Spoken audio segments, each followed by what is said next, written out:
Hi, I'm Dr. Nancy Crupi. I'm a biologist with 15 years of academic research experience internationally, and I've been working on a lot of different things, and ultimately, I have also had to overcome a lot of personal challenges. I'm here to guide you towards awakening and ego death. Ego death and trauma healing are the most important tasks we need to accomplish today for humanity. The second season of the New Earth podcast is going to be specifically focused on giving you stories so that you see the trails and what kind of breadcrumbs you need to follow for you to reach your own ego death, for you to reach your own trauma healing, and for you to embody your highest self finally. Let's start. Hello, everyone, and welcome again to a new episode of the New Earth podcast. Today we have John Paul with us. Hi, John. How are you doing today? Hi, Nancy, Dr. Nancy. I'm doing really well. How are you doing?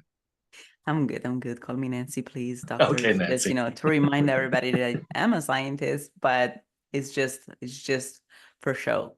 Happy to be here. Um, I feel like we had a chat, and I wanted to really interview you today too, because I think you have a very, like, in its own unique story, and I feel like the purpose of my podcast right now, especially in this second season, is to guide people towards awakening, no matter where they're at, no matter what their bringings are. And I feel like there are a lot of cultures that are very much slowing down people. Like they're more like some cultures slow down people more than others because they're very conservative, for example, or they may be very remote from a more urbanized society, or like for various reasons that have to do with mass indoctrination also, and a lot of different things. And so I feel like your story in that sense, due to your origins and your culture, is very special for this podcast because it teaches people how to follow the breadcrumbs when they start from these sort of bringings, which I think is very interesting. So tell us a little bit more. Where you're from? Yeah, I'm originally, well, on Earth. I'm originally from the Philippines. I was born in 1978 to an older father, single mom. I think my mom was 36 when I was born, and my dad was a few years older. And they've been trying to have a baby. And, um, and I was born 2 months premature. My mom always told me that I fit in the size of her hand. So I don't even know how to say this, but I was a very precious baby, almost died, but I survived. But I also was coddled energetically, coddled at the same time, given high expectations to save the family. So anyway, so I'm from the Philippines, and I moved to the United States when I was 9 to Chicago, and learned learned that my whatever I knew about the world was inferior. Like had some covert racism happen to me without even knowing it. Um, but yeah, I grew up mostly in Chicago and also Philippines. Yeah, like this is interesting in terms of like cover racism, like everything.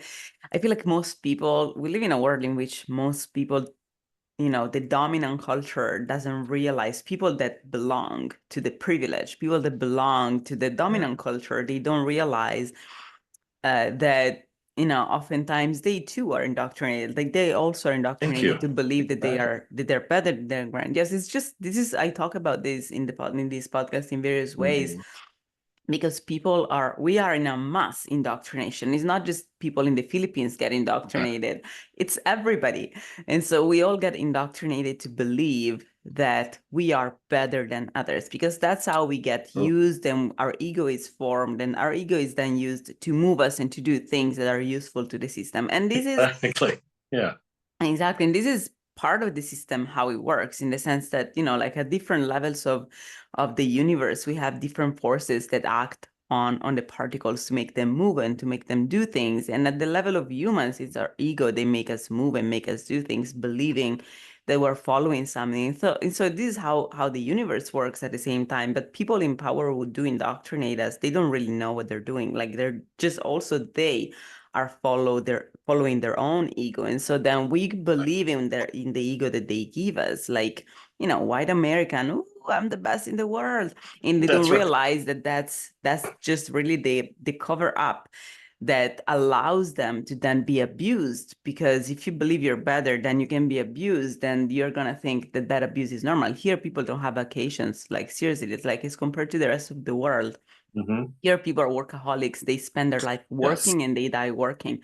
And this is not how the rest of the world is. People have a lot more nature in their life, a lot more free time, a lot more, even like, being cuddled by the system itself sounds contradictory, but in a lot of other countries, it's the opposite, right? People are cuddled a lot more than Americans Right. that instead have a very hard life oftentimes, but they believe that they're better. And so when they see you, they're Yeah. like, you're inferior. And I feel like this thing of like being inferior, that kind of hits you when you're like, I got here and now everything I know, it's suddenly inferior, which is something, is a very shocking concept, I think. Do you feel Yeah. like it traumatized you as a kid? Definitely. And not only that, but my mom trying to survive as a single parent. She really wanted me to in Asian culture we call it being Americanized. So she really wanted me to like just really suppress. I hate to say this because I love her. She's my mom, but to in her point of view, to survive, she wanted me to suppress who I am and try to integrate into whatever American is real quick as a 9-year-old. I mean, she didn't know that that was who you were already, probably. You know what I mean? Maybe she wanted for you to suppress the Filipino in you. She didn't know that you already had an identity associated with that Yeah. Filipino, right? And so it's like, what? Now all my friends in the Philippines are bad people, like all the people that I Right. met in the Philippines are bad people. So do you feel like you did it? Yeah. I mean, it's funny because I love that age. In school, I felt like third and fourth grade, I went to Catholic school, and I felt like even to this day, it was by far the best 2 years of my life, in school, at work, or whatever. And I'm like, why is that? I felt like at that age, third grade and fourth grade, I guess age 9 and 10, I still had, we all still had our innocence, and obviously culture is important, but I felt like it was probably the last time that my classmates didn't see me as different than them.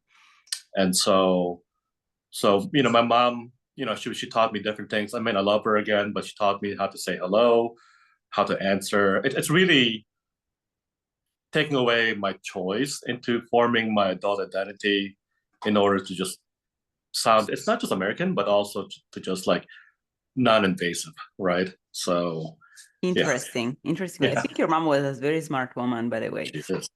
And Yeah. like, unfortunately, with like survival instinct, especially, like I like to, like, I'm a psychic too, so I really perceive Hmm.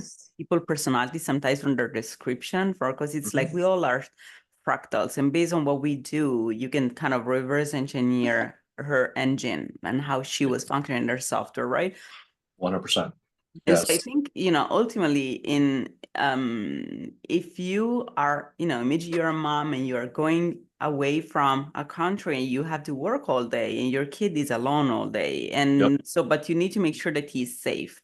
And you Exactly. know that the only way for him to be safe in a place where people are like from Philippines are perceived are invaders. And we are going to touch on that as well, because it's the opposite. Like, people are attracted here on Right. purpose. Their country is indoctrinated on purpose to create this pipeline that goes from the Philippines straight to the whole of a hospital to make everybody become a 100%. nurse. That's Yes. really how the United States had created the system in the Philippines on purpose to make people become nurses here because they needed nurses like crazy. And so, but people in the United States don't know, right? And so they don't know that all of this happens, and they feel invaded because they are told this is their land, they're told this is their country. So they don't realize that immigrants come here because they are intentionally brought here for a reason, and though they also are being abused as much as the citizens are being abused as well. Like, it's all an ego feeding kind of thing. Everybody has an ego that make them do different things. Yep. But yeah, And going back Nancy, to your mom, go ahead. let me finish this concept. Sure. Was like, I think she felt that ultimately, if she will tell you how you have to behave for you to blend in. You will be safer even without her. So this is like, sounds, contradictory, because a mom should tell you, no, value yourself and blah, blah. But, you don't have time for all of these things when you just arrived and you have to work all the time and your kid is alone and you don't Mhm. want him to be bullied, right? So the best thing to not be bullied is to become, That's exactly it. yeah, to The blend in. the irony is that's a reason why I was bullied. I was bullied when I moved to public school when I was 5, and I graduated from, because of my age and I had good grades. I graduated from 7th grade, so I skipped 8th grade and I went to a high school in the middle of Chicago with 4,000 kids. It was public school, so I was bullied even more then. So by really trying to blend in and assimilate, my assumption is the bully saw me as somebody they could pick on. I feel like it's really like random in the sense that they would have bullied you no matter what. Makes sense. Mm, It's like people will bully you no matter what because they perceive you. So what they actually pick on, these people pick up on is really yeah, your insecurities or your yeah, attempt to find validation or to please, whatever it is. And so, 100%. but they will have bullied you no matter what. It's your Mm, reaction that makes you become, and I've been bullied a lot too. So believe me, like, yeah, you know what I mean. And yeah, I'm sure that in Italy is a lot milder because the United States, I've seen movies. I feel like it's very brutal. In correct. Italy, I feel like we're a lot lesser than that because we have real criminals that really you have to be careful about. Fair. And Yeah. so like in school, kids are really kept, kind of like mild, and, as soon as someone goes too far and does something too much, Hmm. immediately there's a whole lot of no mafia kind of uh, Interesting. agenda in the schools, right? Because Yeah, yeah. being part of mafia and falling in becoming a part of mafia is a very real thing. And Right. so immediately teachers, as soon as they see that some kids are bullies and so they behave more in Yes. a mafia-like way, Interesting. immediately they tell you this is mafia-like. They have a whole session in class, they talk about Right. that, they put them on the spot. So there's a lot of suppression of the bullies in that sense. And so there is a lot of bullying, but it's a very covert kind of bullying. So we have a lot of covert narcissists in Italy because of that.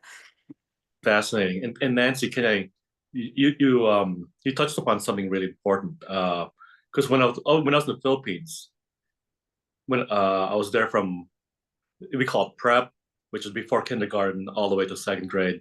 Mhm. And I was smart. I didn't need to study. I was a teacher's pet, and I hate to say this, but I was also a bully. Mhm. So, um, like I was on top of the world, and the teacher liked me. So, I mean, I did. I'll give you an example. In 2nd grade, I felt like there was this one guy who was picking on this my classmate. I'm not sure what, right? Obviously, in my head, I thought he was picking on her. So I took a ruler and started hitting him on the wrist. I'm like, stop that. And whatever, again, I was a bully in that role. So I'm like, I didn't think I did any harm. I think I was just disciplining him. I think I was doing her a favor. But then the next day he came in with his mother, and his mom, the teacher forced me to apologize to him. And I reluctantly did it because I'm like, I didn't do anything wrong. I was saving the woman, whatever. But eventually I apologized to him, but I also disrespected him a lot because I'm like, you couldn't stand up to him. Again, I was the bully, kind of start look at the psychology of this. I'm like, you couldn't stand up to me. You had to bring your mom. I don't respect you as a boy, and it's weird to like see that these days.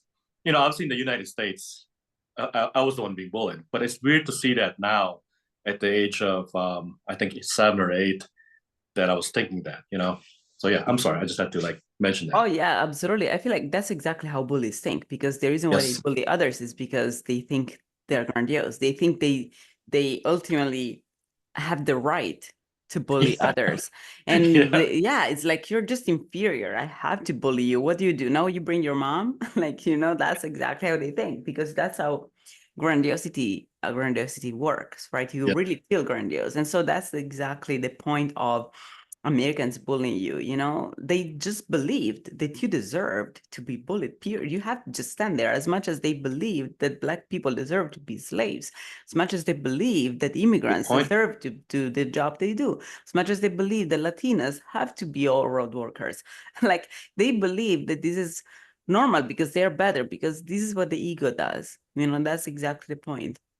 This is what the ego does. So I'm glad that you experienced Hmm. both sides of these Right. fences. It's beautiful. And like, how do you feel like, so, and it's interesting that ultimately it didn't help you. Actually, you know what? I think that your idea that your mom's suggestions made you be bullied instead of realizing that you would have been bullied no matter what, because you were just simply the only one that did not belong. And so it's easy to bully people that do not belong to Yeah, groups. In fact, the that's United States is made of fraternities.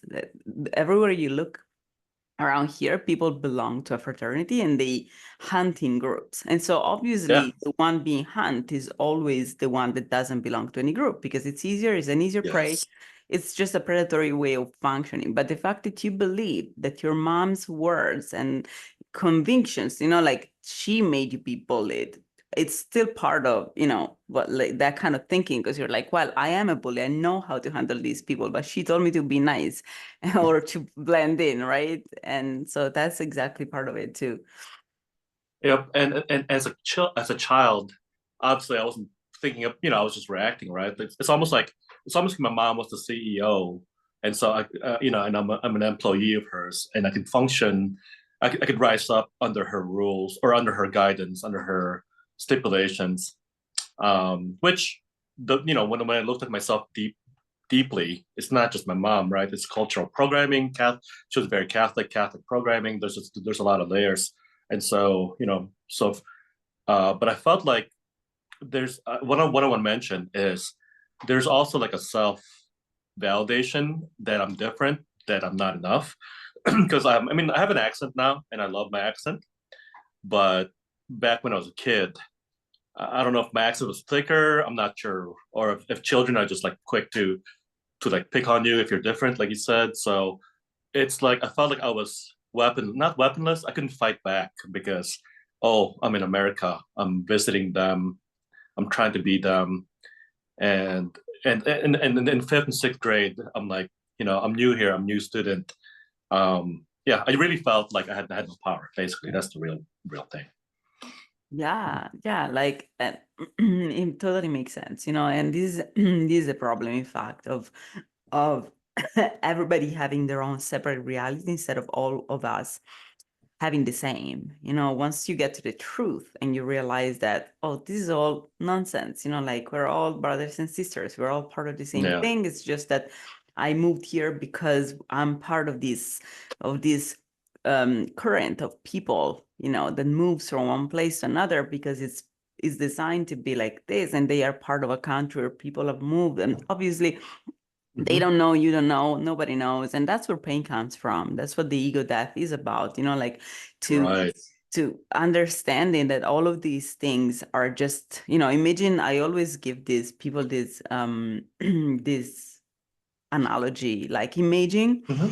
of being a red blood cell. Okay, a red blood cell in the blood, in the vessels, moving in the vessels Yes. and carrying oxygen from one place to another.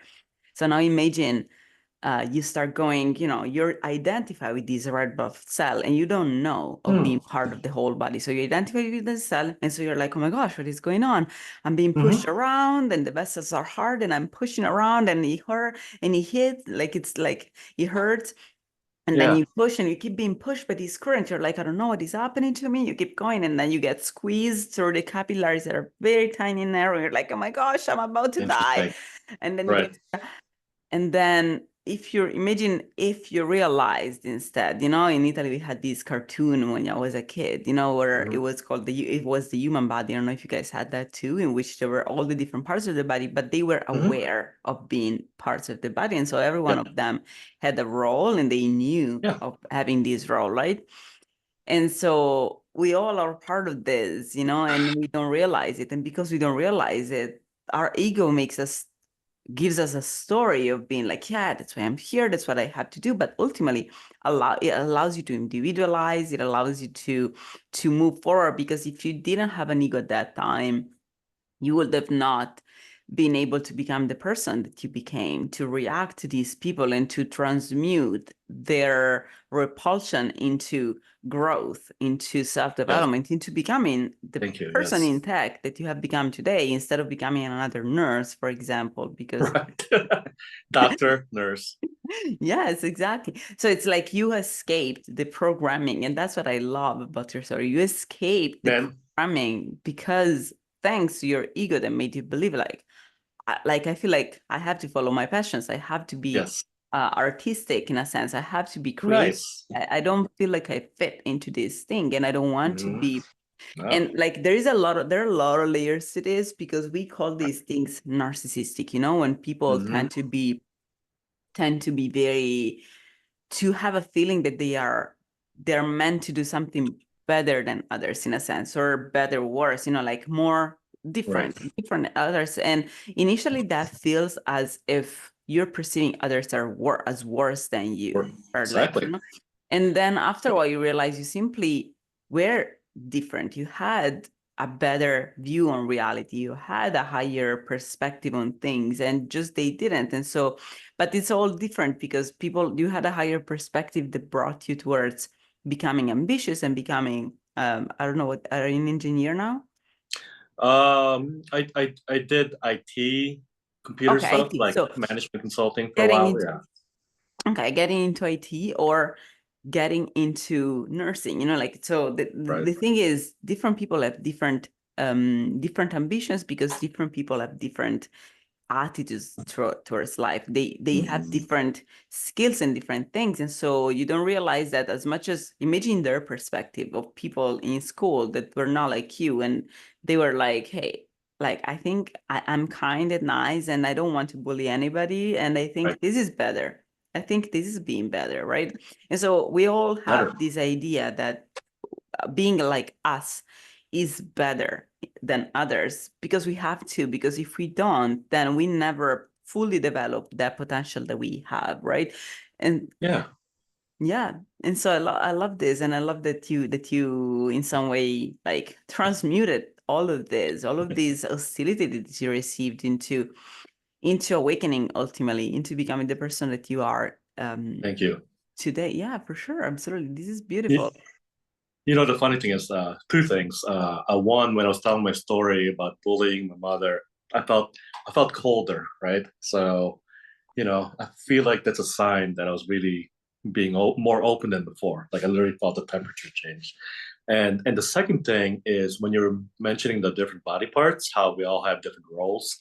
Man, that really just triggers me because for me, I feel like I've lived, I don't know, at least four different lifetimes in this lifetime, both identity, relationship, even the kind of work I do.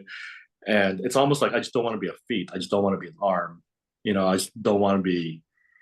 I just don't want to be stuck in a role, right? And for me, somehow expanding myself is very important. When I was a kid, I was super shy, but I didn't like being shy. I didn't like being non-social. I didn't like standing in the corner. I really wish I was in the middle of things.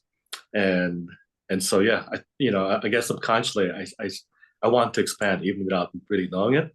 But I'll tell you something really funny, and then wherever you want to go from here is in the Philippines, right?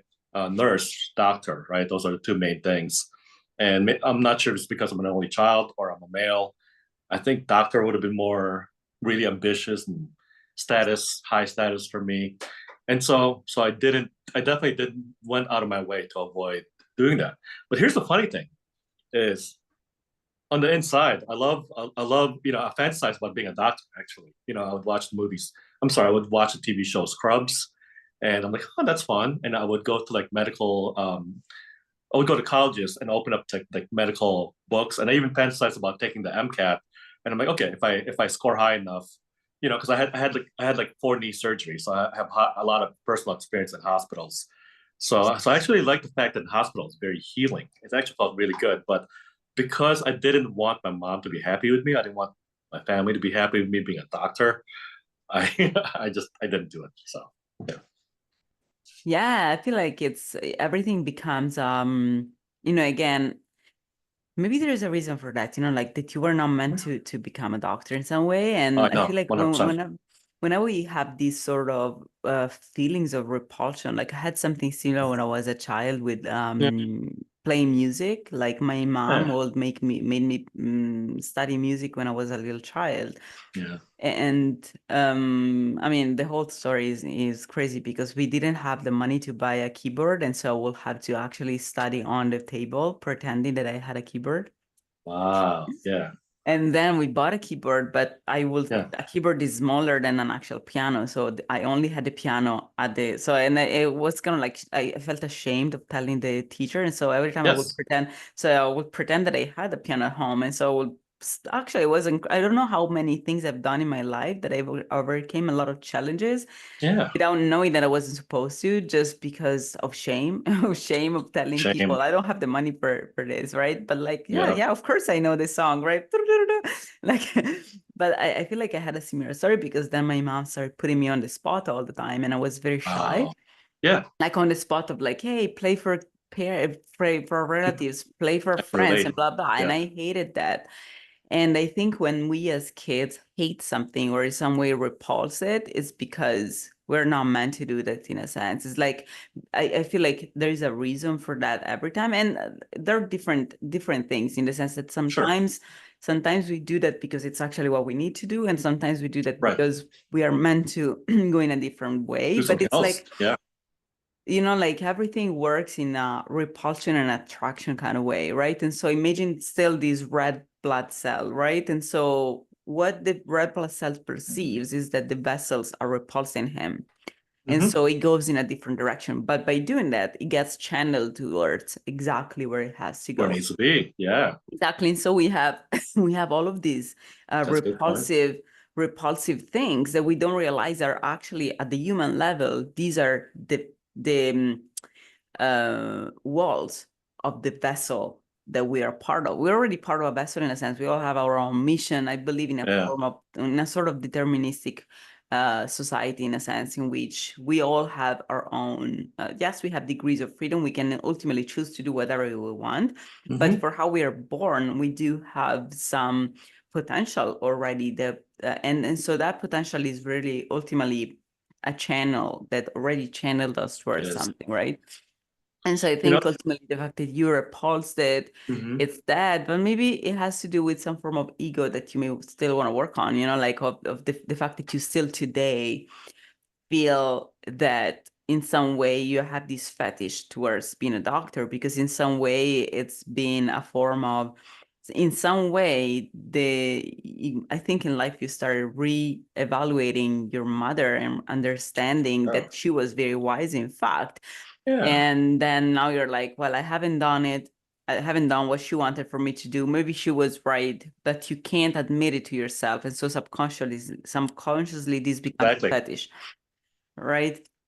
And Yep. once you realize that you have your own path, that you're just Yes. internalizing her fears, her things, and like Mm-hmm. ultimately, I feel like our parents, and this is like really like I feel like I have reevaluated my mom in later life as well. Like now, because my mom is also single mother, and Wow. yeah, and it's very challenging initially because I think Yeah. there's so much dysfunction in our society, like stress and the kind of things. I feel like we talk about baby boomers a lot, about people who had a Yeah. lot of resources and they had a lot of kids because they had a lot of resources. And this is not really true.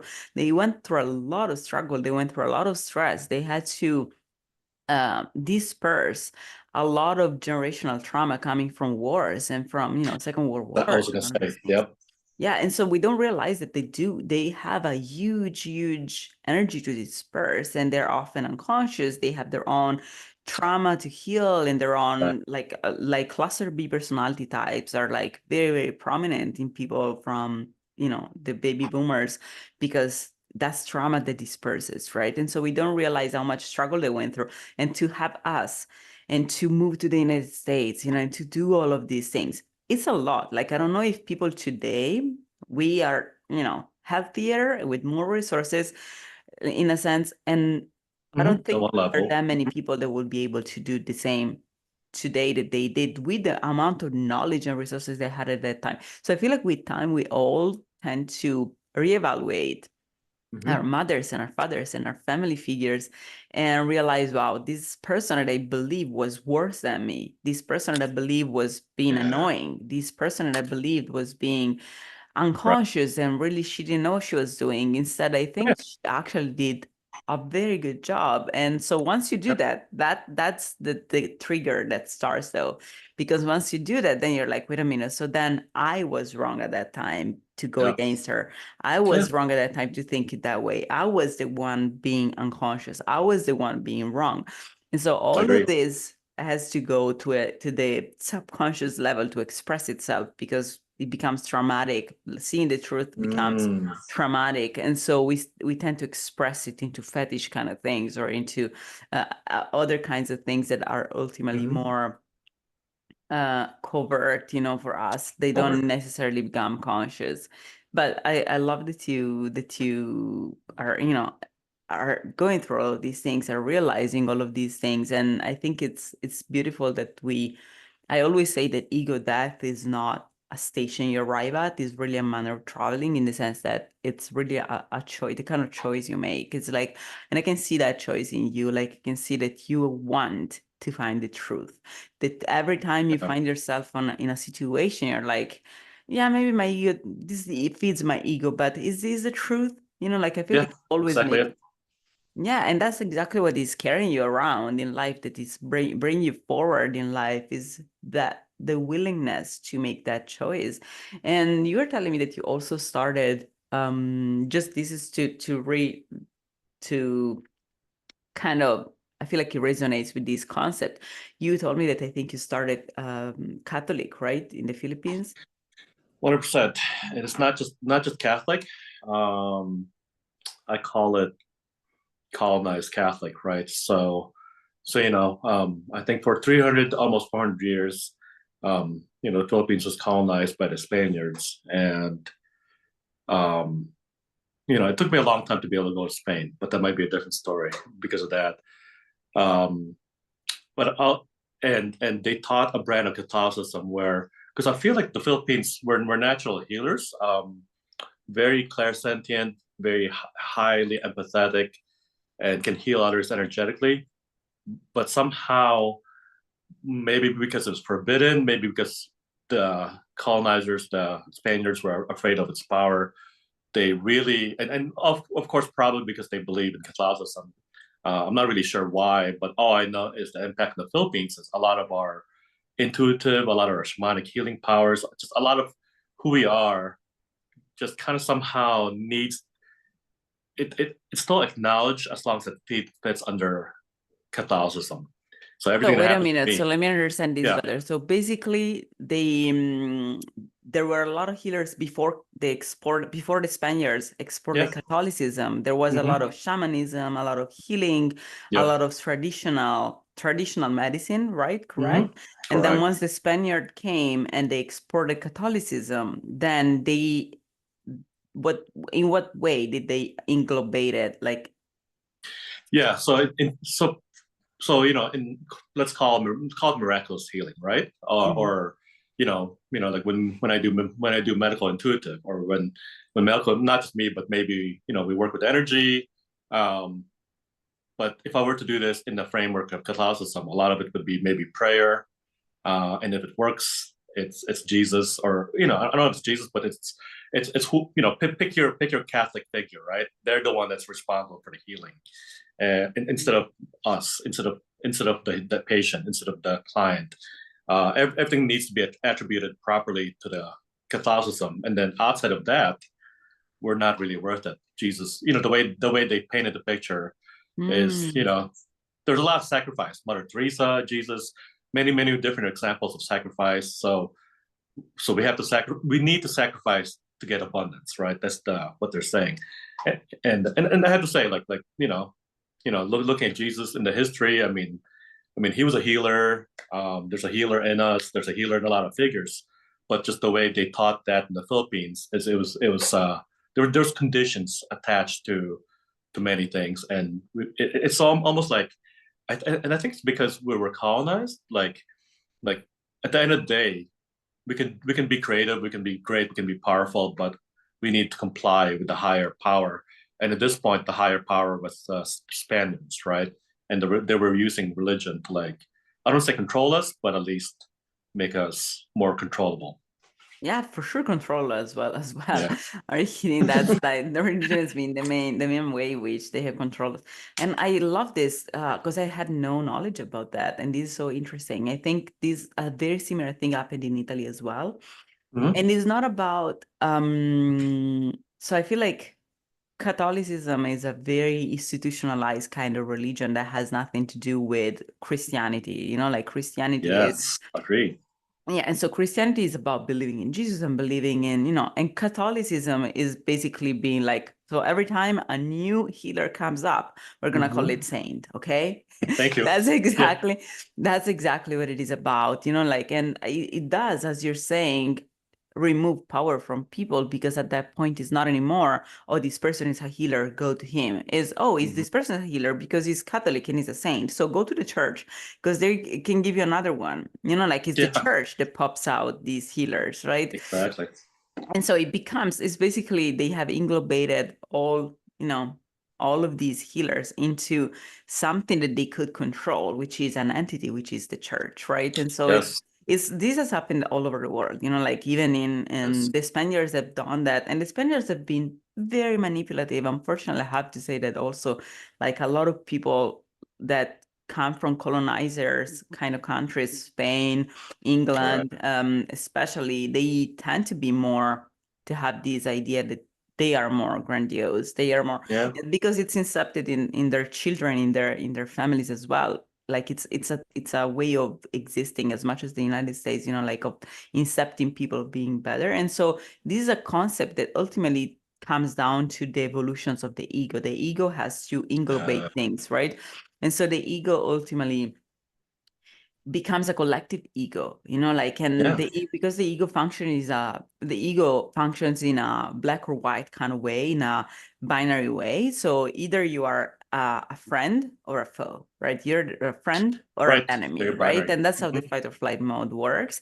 And so whenever you encounter something that, if you're not a friend, then you're an enemy. And so Oh, the yeah. only way to neutralize enemies is to make them become part of you, right? And so the Yeah. collective ego throughout history has done exactly that, to like make everything become part of me, so it is not an enemy anymore. Same thing with Jesus was Interesting. a prophet, and they're Right. like, you know what, we're gonna make him become the prophet of us, so that it's Yeah. us, right? So it is us, Poor it's not an enemy anymore.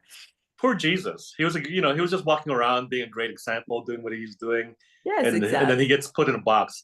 I They joke around. englobated him. I Yeah. joke around, but I'm not really joking. That I feel like if there is let's say Jesus does come back, like, you know, I I don't. think I there think it's are gonna a be, lot of Jesuses every day. Like I feel yeah. like there are a lot of people that like are kind of like Jesus in a sense, Oh, because it's 100%. Jesus is a frequency.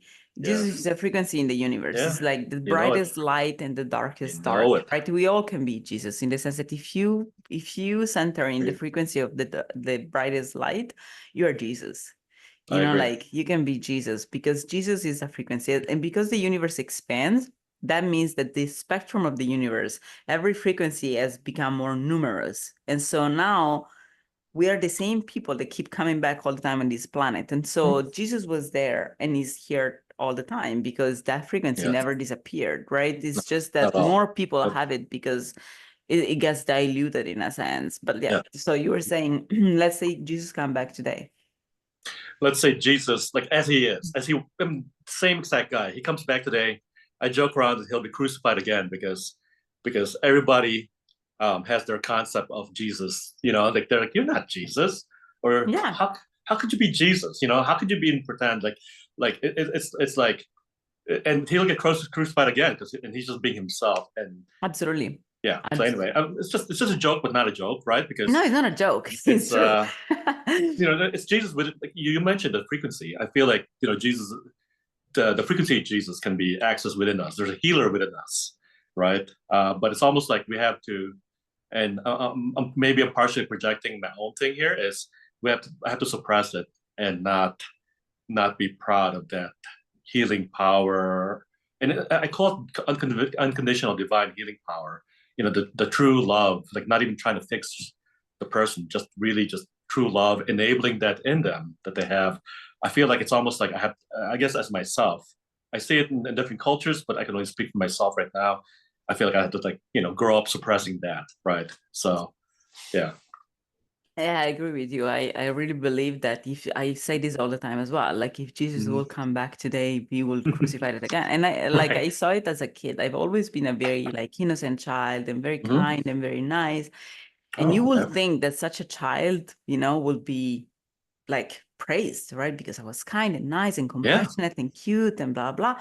I had so much hostility in my life. It's crazy. I've been literally crucified my whole life. So that's really the innocence that we have in us. And this is what Interesting. bullying is about, This is Yeah. what bullying is about. Bullying is about killing Jesus. I'm actually writing a book called Kill Jesus, Wow. The Guide Towards the Ego Death, right?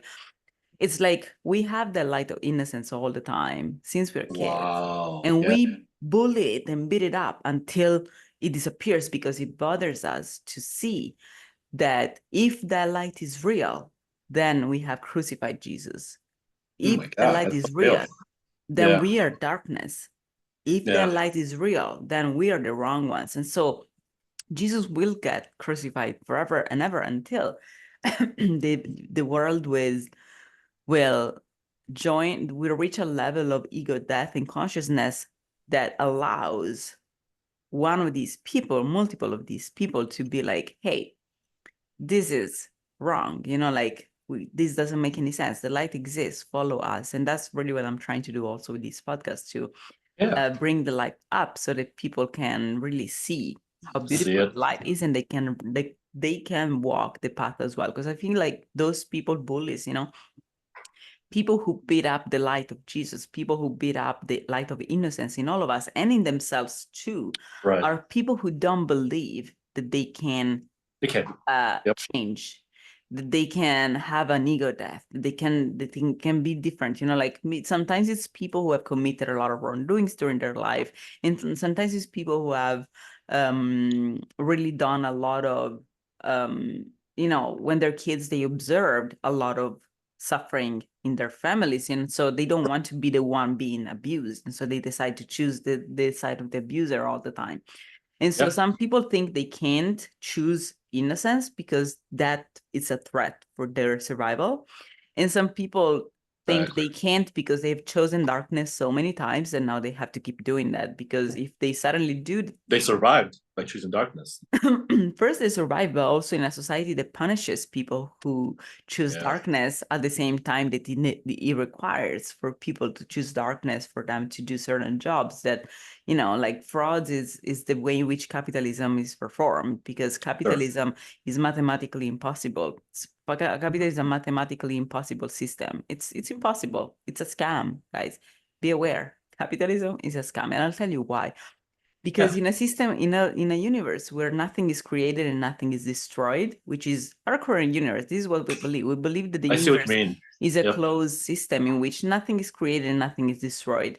Therefore, the only thing you can do is to move things from one place to another, right? And so if someone is very rich, someone else is very poor. And I think our society demonstrates that at least the earth is a closed system, because we don't have abundance for everybody. We have that some people are very poor and some people are very rich. So that means that capitalism is a scam, but people are told, yes, it is a scam, but you can do that too. You can win that too. But the only way of doing that is ultimately via fraud, because nobody would allow you to take away their wealth and to make them become poor other than if you lie to them all the time. And in fact, we go through frauds all the time: consumer fraud, tax fraud, science fraud, all of these frauds, but why? Because it's the only way to become rich in a system where things can only be moved from one place to another. And so capitalism in itself, it's a scam. And it's not only that, but as you come from the Philippines, and you're definitely not the classic white guy with blue eyes, right? And so, which is the features of all the people in power. And so it's quite obvious that capitalism is not just a form of, it's not just a scam, but is also a form of discrimination, because it's the usual people that keep the power all the time. And it's the Right. usual. And so people don't, it's not true. It's not a lottery where everybody has a chance. No, the same people keep the power in their hands all the time, no matter what. And they keep feeding people with the idea that they have a chance and they can win. Like, so this is to say, I didn't know how we got here, but this is to say that ultimately we are in a system in which our egos are poisonous to us, like, because it can become a cancer to the system. And then we need to keep choosing innocence and the innocence of Jesus. And it is true that if Jesus will come back today, he will be crucified. And it has happened in history all the time, because Jesus is the innocence, right? And so how many innocent people have we killed in history? How many innocent kids have we bullied through history?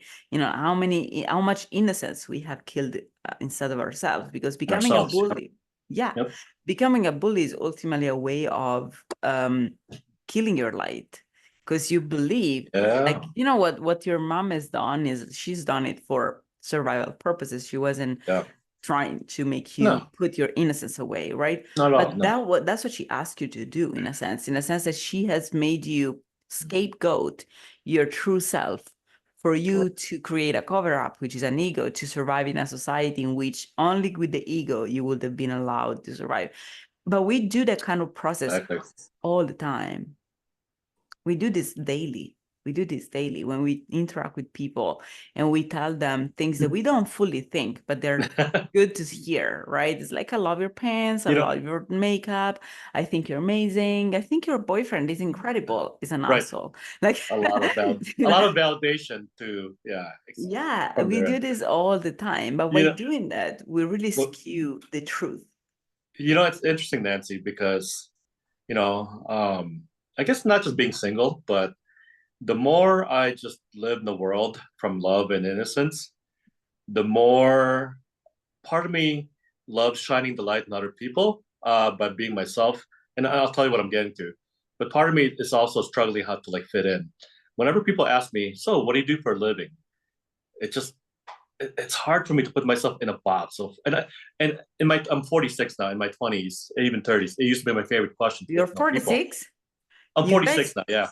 Wow. Filipinos don't age either. Like Filipinos don't crack either. Yeah, maybe that. And I also attribute it to like really living free with love, like living just not suppressing who I am. But now, I guess where I am now, I literally think anything's possible. Like, it's almost like anything what I want to do, I can do. And I don't know how to say that without saying it from an ego. And I understand I need to put a little bit of ego. I don't know. But anyway, when people ask, what do you do for a living? It's hard for me. I still struggle to like say that, because I don't know. I feel like I'm trying to define my power, my possibilities into what they can understand that I've done in my past. Because I feel like, what do you do for a living? Oh, I'm a teacher. I've been teaching for 20 years. What do you do for a living? I'm a whatever, bus driver. I'm a CEO. I've been doing it for a while. It's really just, it feels limiting. And I'm still trying to find a way to like be able to answer that question, appease them but while authentic with myself, what I've done in the past and what I can do in the future, which could be anything. And when I say it's really anybody, all of us, right? So I really feel like we all have the capability to do anything we want. And so anyway, I just struggle to answer that question, and I'm still working on it. It's a very creative, it's a fun puzzle for me. I'm a Virgo, Virgo sun, Pisces moon. So it's a nice creative puzzle, but I also want to be able to be authentic too, and respect where they're coming from, understand what their intention is when asking that. Yeah, and I think it's normal that people, again, like, I feel like it's all, and really what I love about your life is that gives a lot of ideas to talk about the matrix and, programming and the ego in society in a lot of different ways, like, and I love also how you merged the healers in the Philippines in this as well, like, and we do have a lot of potentials in our society, you know, like, 100%. but unfortunately, if the people at the government are unconscious too, and they don't know what they're doing, but they're pushed by their own ego to know to do something that they believe they have to do. It's their ego. Yeah. And ultimately, what they're actually doing without knowing is they're building the world, and they're creating the structure that is needed for the actual egoless people to occupy when we're going to be ready. That's what they're doing. They're creating a shell that it's just something that we're going to be actually um, occupying properly in the next phase of humanity. Because so far they've created these churches that, you know, are very egoic, and they believe they have to englobate everybody. And they create these job positions that everybody goes through, and now they believe that having a job is a thing, that being something in society depends on what kind of job title you have. Exactly. This is all ego. It's all ego. Yeah. It doesn't make any sense, you know. But when you No. talk to people who are in their ego, you can only talk through the ego because they can't understand. It's like, I feel like it's really like going to the opposite side. Once you have an actual, like not a final, like there's always more ego deaths, right? But having an ego death is always about going past a certain fence and seeing others from the opposite side of the fence. And then you go past another fence and another fence, you know, and every time it's like the shells of a atom, you know, like every time you go into a new electron shell, right? Then you see the rest as, oh, okay, now I'm outside of it. But until you're inside of the system, it's like being inside of a car and driving around. It's different than being outside and watching the car driving around, you know, like, that's a good point. Yeah. And so it's exactly how it is. And so when you are in the system and you're part of it, when you are in the matrix and you subscribe mentally that reality, then for you, it's all about, you know, this plane is like, who are you? What do you do? What kind of job do you have? Have you fulfilled your role? You know, like in all of these things. And just last night, like I am like I talk from like I don't want to appear grandiose or anything. No, I have done a lot of things in my life. I'm really an incredible human being. Like, I mean, I'm talking I about can my see that. body, not even me as a spiritual person. I'm talking about this woman that I am, like Nancy in society. The things I've done are unbelievable. And I last believe night it. I was I talking believe to it. but I've been through a lot of ups and downs in life, and are not ups and downs, but are these going past the fence and going past the fence and going past the fence, right? Yeah. And once you go past the fences and you have all these ego deaths, you realize that a lot of things that society perceives as important are actually things that keep them stuck, are their chains. You know, like, because for a cow in a farm, the farm is a beautiful world, and you have to stay within the farm because that's where you're supposed to be, right? And you know, like, so for a cow in a farm for a cow to enjoy the farm, the cow has to believe that all the stages of being farmed are part of her fulfillment of her life goals. And so a cow will try to get big and fat and, you know, muscle, so that that's right. He doesn't know that the reason why he's doing that is because the farmer needs for her to be good enough to be killed. It just it creates this whole ego in which she has to do all of these things for herself, and if she doesn't do it, she's not good enough. But this is all part of making a farm work, right? But once you go outside of it, and then you see all these cows doing that, you're like, this is nonsense. But then once you do that, you can't do what the other cows are doing, because now you know that that's abuse. And so you have to keep going, right? So I have gone through these past a lot of fences in my life. And because of that, I'm very different than most people. And the kind of things they're doing in my life are very difficult for people in the farm to understand, because they appear very like a failure. I don't have kids. You haven't done the things that the farmers in the cows in the farm are doing. So you're a loser. You're a failure of some sort. And so I was having this conversation with my aunt last night, and she was like, I told her, so yesterday, I founded my church I Right. had my Oh church. yeah, I saw that. Yep. You saw that? Oh my I gosh, saw it's that beautiful. post. So in Italy, this is something completely remote. Like you can't, Right. like Italy is a Catholic church in which the Catholic Church Exactly. has englobated everything, because Italy is a Catholic country, right? And so everything Yep. is englobated. The healers are miraculous healers, as you're saying, like all of Yeah. that. And so starting a church is like, what? So I had to give her, before telling her, I was like, I'm in California. In California, starting a church is actually very common. So doing this thing that I've done, I told her, is actually very common. And people Yeah. do that for a lot of reasons. We have to do also with taxes. I had to tell her that because Right. it was difficult for her to understand why would they do that otherwise. And when I told her, she's like disappointed. She's like, Why? what? She was disappointed because she's like, why are you not doing what everybody else is doing?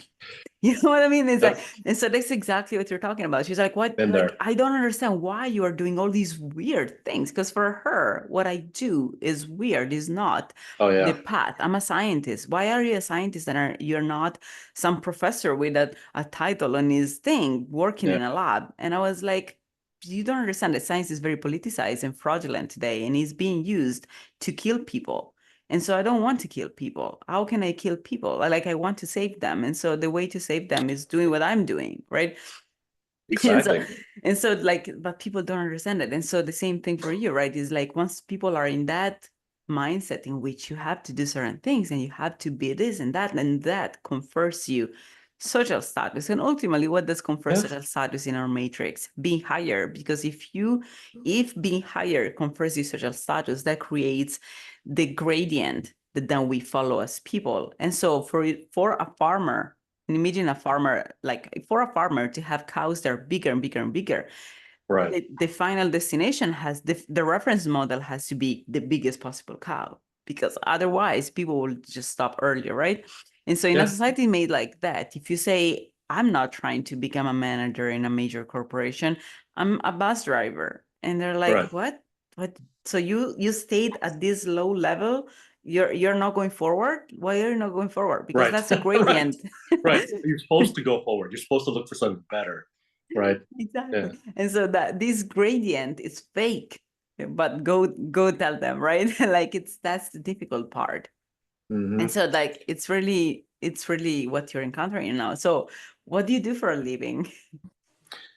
Yeah. For me, so super hard, but what I don't know what it's interesting you say that because I've been looking for like somebody who can help me market it, and I narrowed down to like really three understandable things. The first one is one-on-one um intuitive healing, energy reading, psych reading, medical intuitive, just more shamanic healing one-on-one. And then the second one I call it party readings. And I started I have to thank LA. It's LA is so like creative and fun. I've started to like do palm reading, tarot reading, crystal reading, tea leaf reading at like high end events. Like corporations sending their high performing employees to a retreat in Malibu, and then I'll be one of the people that's giving their employees like free reading because they work so hard, to make money for the company, and I get paid for that. And so I thought, but I thought for a while, I'm like, wow, this is not that heavy because it's just a 10-minute reading. But then I end up being like a gateway drug for their spirituality. It's really cool to like introduce them. Look, check out this world. Check out this world. And because I'm, obviously some of them may not be spot on, but usually as a reader, because I've been trained and like like been doing this for a while, I can hit upon things that are spot on. And so it opens up their mind to like something outside the matrix, basically, right? And I'm like, I enjoy that. I actually enjoy doing that. And then the third thing that I do, and it's really heavy in my heart, is like help men, people who are at least born men or identify as men, uh, really touch base with the feminine and masculine within them, and really uncover who they are, right? But from a work of masculinity. And when I say that, it's not just like 1950s masculinity being macho, and it's also not the modern masculinity, which could be non-traditional. It's really a combination of like I want to give them all the different layers of masculinity, you know, have them go through those layers, and they can finally figure out who they are as a man, you know. And then some male body, you know, like the former Bruce Jenner, they might think, hey, you know, I want to be more of a woman in this world, whatever, right? But I really want to give them tools to really what I call divine masculine, but really it's just en- encompassing all the different kinds of like masculinity. So that's my third passion. But the fourth thing that I do really is sort of like almost an executive coach, but I'm not really passionate about it. I'm just logically, because I've done management consulting for 20 years in IT and compliance and governance. I'm like, you know what, maybe I should, and I'm very comfortable talking to like C-level executives, right? Like one of my clients was Google, whatever. And but I'm much more interested in growing the person than grow. So yeah. Anyway, I think those three are what I do for a living, and all the other things are like fun gigs and events and acting and singing and music producing, whatever. But I think right now those three are like what I've narrowed down to that I want to be marketed more right now. I feel like we should change question, you know, in the sense that in the sense that in society, like that question ultimately stems from a mindset. That mindset is Exactly. someone who has subscribed the matrix, which is what do you do for a living? So 1st of all, I feel like we have these misconceptions. What we don't understand is that the ego, so what we don't understand is that the ego is actually what drives things to happen as they are supposed to happen. So again, going back to the red blood cell, the actual ego, the red blood cell, is not, oh my gosh, what is going on? That's the red blood cell who has nothing, you know, like it just believes of being itself, right? The ego is, I have to go through these things and I have to go against, and I have to hate the vessels so that it doesn't go through the vessels, right? I have to hate them so that it goes through. And so I have to try to squeeze in the capillaries because I have to do that. And I have to get all this oxygen, and then I have to give it back because and so this is the ego, right? This is the ego. And so we have all of these ideas, right? And so that kind of red blood cell, when it goes towards to talk to another red blood cell, is like, why you're not trying to be as fast as you can? That's right. That's exactly what we would do, right? And so that's the ego, right? And so from there, questions like, what do you do for a living, stem. But reality is that the red blood cell already is doing itself, like by being itself, it doesn't need to do anything. If he surrenders, the reality is that the red blood cell is not moving. The red blood cell is being moved by the heart, right? And so it's the heart that moves it around and makes it do the things it does. So if the red blood cell did not have an ego and it will just surrender and just understand and enjoy the ride, it will happen no matter what. And so I feel like our question, what do you do for a living, comes from the ego that believes of being separate and it doesn't understand that regardless of his will, things happen regardless, you know, that he doesn't actually have power in a sense, and things happen perfect as they're supposed to happen. So at that point, instead of asking, what do you do for a living, is, you know, the system supports you regardless, right? So we don't realize that we are supported regardless of what we do, as long as we are not cancer cells, but we are parts of the body, right? So if you're a cancer cell that is trying to take more than what it should, you're not going to be supported. And that's when you need an ego for you to survive and accumulate and become a cancer, right? And that's what fraternities are. But like these organizations, that corporations, governments, when they take too much, they become a cancer, because at that point, they believe they have to survive as something separate from the body, as much as a red blood cell believes it has to survive and go faster and do things. And so that's when we have lymphomas, you know, like kinds of like, I don't even know if there is a red blood cell. I don't think we can have a red blood cell cancer because there is no DNA in the red blood cells.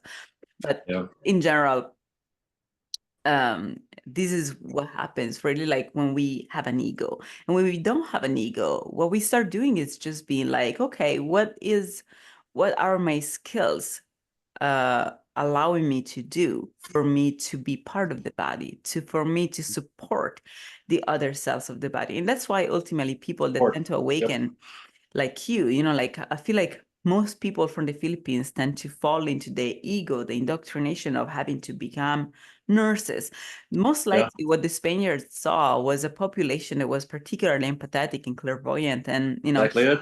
as you're Yeah. saying. And they were like, oh, these guys are perfect for our nurses. Let's make Yeah. it happen. And if anybody stands out, let's make it become a prophet included in our Catholic Church. Right. That's exactly how they think. These people Yep. think, right? And so they have a gigantic capability of the Philippines to become its own healing center. And they have objectified the healing into nurses and sabotage the healers through the Catholic Church. That's what they did. But some healers escape, like you. And so you have escaped from the matrix, from the indoctrination, and from the path laid by the Spaniards. And you have ultimately come to the United States and had your own arc, your own Right. hyperbolic trajectory, your own, going away and becoming, you told me you have become atheist after. Briefly, right. Yeah. Yeah. Yeah. I mean, Briefly. I have to. Everybody will become atheist if he understands how Catholic Church works. Really, like it's Right. just that's not Jesus anymore. That has become another cancer. Like so, Yeah. anything that takes too much is a cancer. Mm-hmm. And so we need to really recognize the light inside of things instead of 100%. right. And so when you do this arc and everything, and you overcome all of these things, and you finally become the butterfly again, and you go past all of these fences, that's when you become a healer, because you go through the ego death and you go past the matrix, the indoctrination. That is what causes your ego to even exist. Once you go past it, you're like, I'm going to fulfill the roles that my skills allow me to fulfill in the body that I'm part of. And I'm going to be happy about it because I can see that I'm being of help, instead of trying to achieve something for myself, instead of trying to become this manager, this, CEO, this thing. I'm just trying to be of help. And I can see that I'm guiding people towards something, towards healing, even if they see that as, oh, I'm reading their palm. It's fun, right? But it's a gateway. It's a gateway towards something different. And that's also what I do. Like I also lead people towards healing through the podcast. So like I've created a whole breadcrumb now, in the sense that Like that, yeah. a whole trade of breadcrumbs, because you have to get people where they're at. You can't expect for everybody to realize on their own, oh, I need healing. Everybody needs healing, but if you wait for them to just go random and find the gateway on their own, it's going to take a lot longer. So we need to start going towards the face of humanity in which we're conscious. And to do that, it's easier to give them breadcrumbs and to get them where they're at. And wherever they're at, you give them a little meatball with something beautiful in it. And they're like, oh, I actually feel better about this. And so I have events that are, for example, moon seeds, that allow people to start learning how to manifest and be exposed to sound baths and learn how to do guided meditation and to use those things. I like that. And intuitive drawing and things that allow them to use them for vision setting, which is still some form of ego, right? Sure, but in a way, it's moving forward, or yes, moving but it can be expansive. done. And it can be done in a way that you realize, okay, this is my real self. This is how I actually, but now I have this tool. And once I have my ego death and I understand that I can be anything I like as long as I'm useful, then the system will support me. And I just have to, and I'll have to do that. And then from there, people start being like, hey, can I have a one-on-one session with you? Hey, and all of this. And then I also dispatch people towards other healers, like I'll be like, hey, I think you need a body work. I think you need this. And I think you need that. And so like, it's also important to connect all of that. And that's what I'm trying to do right now. Yeah. And So I'm glad you all do. of these things are important. And I feel like the question that people ask you, which is, what do you do for a living, really comes from their ego. And so it's difficult to respond in a non-egoic way, right? And so the only thing you can do is, I do these jobs that what reality, we should find another question. What kind of question how would you turn this question to something that has more to do with your function, in a sense, instead of, your ego? To kind of give my best guess to that. But I will say that when you kept talking about the question, what do you do for a living? It's almost like the real question is, how do you keep the matrix performing, right? It's almost like that's more honest. Like, hey, what are you doing? And what are you, are you doing your share to keep the matrix moving? What do you do with that? But I feel like it's a hard question for me to even ask. Like, lately I've been asking. Well, first of all, I haven't been asking people what they do for a living, right? Just like if they have an accent, I don't ask them, "Hey, where are you from?" Right? Just because that's just one part of their identity. So I try to like organically just get to know them.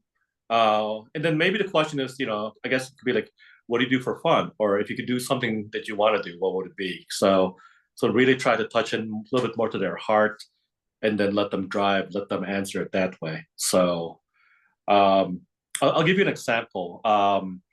So I was working a gig, an event gig, and I can't remember what did I do. Oh yeah, I basically wrote like lyrics, like rap lyrics. And basically it's almost like poems. It rhymes, and it was four different pages, four different poems, and I just asked them, which of these are which of these do you like? I literally just asked two people, and before they answered it, one of them says, "What is it for?" So it's almost like I didn't want to. What's the why, right? It's almost like they what is. I mean, I know they were trying to help me, right? They were trying to understand where the question's coming from, so they can best help me understand the logic of the question. But for me, I really just wanted to like say these four things, these four different rhymes that I just created randomly, and ask them what they thought, or what their gut reaction to it was. So I want them to be authentic. So yeah, yeah. Yeah. Yeah, it's nice to ask people to be authentic about things. And I Mhm. love the idea of not focusing on one aspect of their personality and like Yeah. only on one part of what they do and what they are in the matrix, and instead of being like, hey, what do you actually enjoy? And I feel like Yeah. my question in that sense will be Yeah. What would be? my question in that sense would be more about, yeah, what's your function? Like what's your function, but not in the matrix, in the body. The body is different in the matrix because Right. the body is humanity, right? Yeah. And this means that you can be, obviously we need nurses, right? Yeah. So we Yeah. can be a nurse, but like it's different to do that because you're like, yeah, I'm being useful and I'm following my life mission and I'm doing it because of that. And Hmm. then doing it because you're doing it for yourself. For yourself. Yep. That's a totally different thing. And so sometimes what we do, sometimes we also get lost in the sense that the reason why Yeah. sometimes we kind of lose a function in the matrix or in the body, we lose our purpose is because we did not have a purpose before either. We just realized it, Yeah. like, so we were just moving random or following the egoic reality, and then we're like, hey, this doesn't make sense. So there's Hmm. always in the awakening process, there is Hmm. always a moment in which you lose your purpose. And I love there is Yeah. a book that I suggest everybody to read, which is The Power of Now. I actually suggest you to listen to the Oh audio, yeah. Great The book. Power of Now Yep. by Eckhart Tolle. Eckhart Tolle. Yeah. And listening to the audiobook is on its own a form of ego death because his voice is Yeah. so in tune with the ego death that he had that it drags you towards your own frequency of ego death. It's incredible. And at the beginning, you're like, why is this guy talking so slowly and so Slow. Yeah. neutrally? So slow. Yeah. And then after you start listening to it for a while, and I re-listened to the book like 4 or 5 times, Nice. and because every time I get lost, like I re-listen to it. Now I start. Now I do other things, like I do shamanic Yeah. medicine and other kind of stuff when Hmm. I get Hmm. a little lost in my ego, or like I get a little lost. But that only just the frequency of his voice can really drag you towards that frequency as well, because we are like particles. We synchronize with whatever our surroundings are, with the vibrations we have around. So that's already beautiful. And he says during the as he had his ego death, then he spent like a year sleeping on park benches Yeah. because he had lost his purpose in a sense. At the same time, it was like, I don't think, like, what I did so far doesn't make any sense, but I also feel comfortable not doing anything right now because I'm Right. waiting to find my purpose. And so we all have that moment of resetting in which that's the Yeah. cocoon for the butterfly we're supposed to become. We're incubating, incubating, and incubation. It's not just time, it's growth, because what happened in Exactly. time is biological things, you know, like our brain changes, our body changes, we shed away pieces of the ego that are ingrained in us in the form of epigenetic signature, you know, and a lot of molecules in our blood, all of these things that we need to shed away. Like I had a period of unemployment for a while, Hmm. and I realized that after a few months, my smell changed. Like my Oh, smell yeah. became more wild because Right. I went Exactly. away Yep. from the farm, and I You had got it. to fit in and just be More my own authentic. little box, right? Yeah. And instead, when you're free, even your smell changes because Yeah, that's I how agree. we affect ourselves mentally.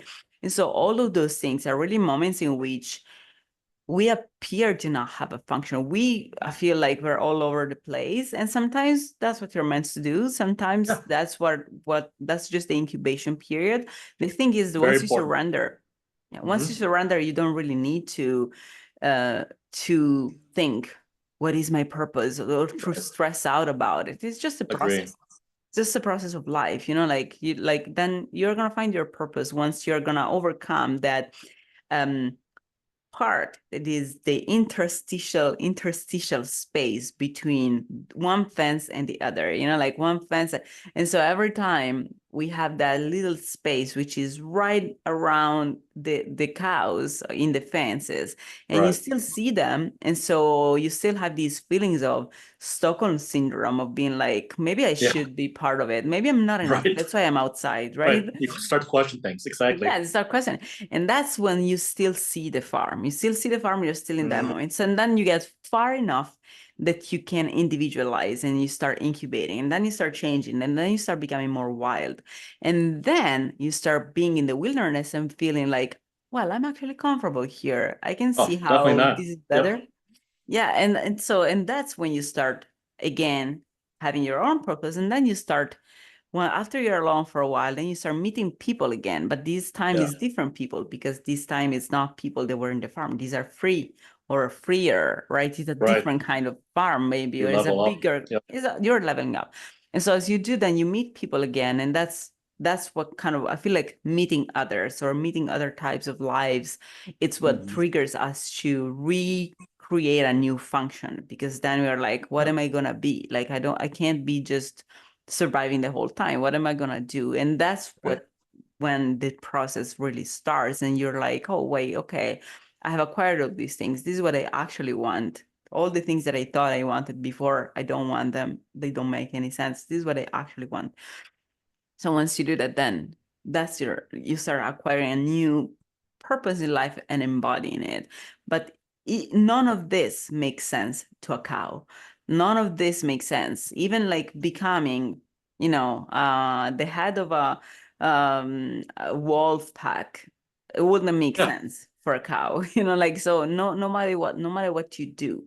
So this is to say, like, there's nothing you can do that will actually make up for, in a sense, other Sure. than freeing the Makes sense. cows. Freeing the Right. cows may make up, but at the beginning they will perceive it as a violence. And so Yeah. still, like, once you go past it and you have to individualize and to have your own purpose, then the questions that people can ask you from the farm about what kind of person are you, what kind of job you have, well, all of these questions don't resonate with you anymore, don't make any sense. So even answering to them is just even toxic for you, because what are you, Yeah. what are you keep being dragged back. It's like you not moving far We. away enough for you to find your own purpose, and being close enough so that they can ask you questions and they can drag you back into that Right. gravitational I track. mean, we really speak our own existence, right? Like, so by trying to translate it back to what the language they can understand.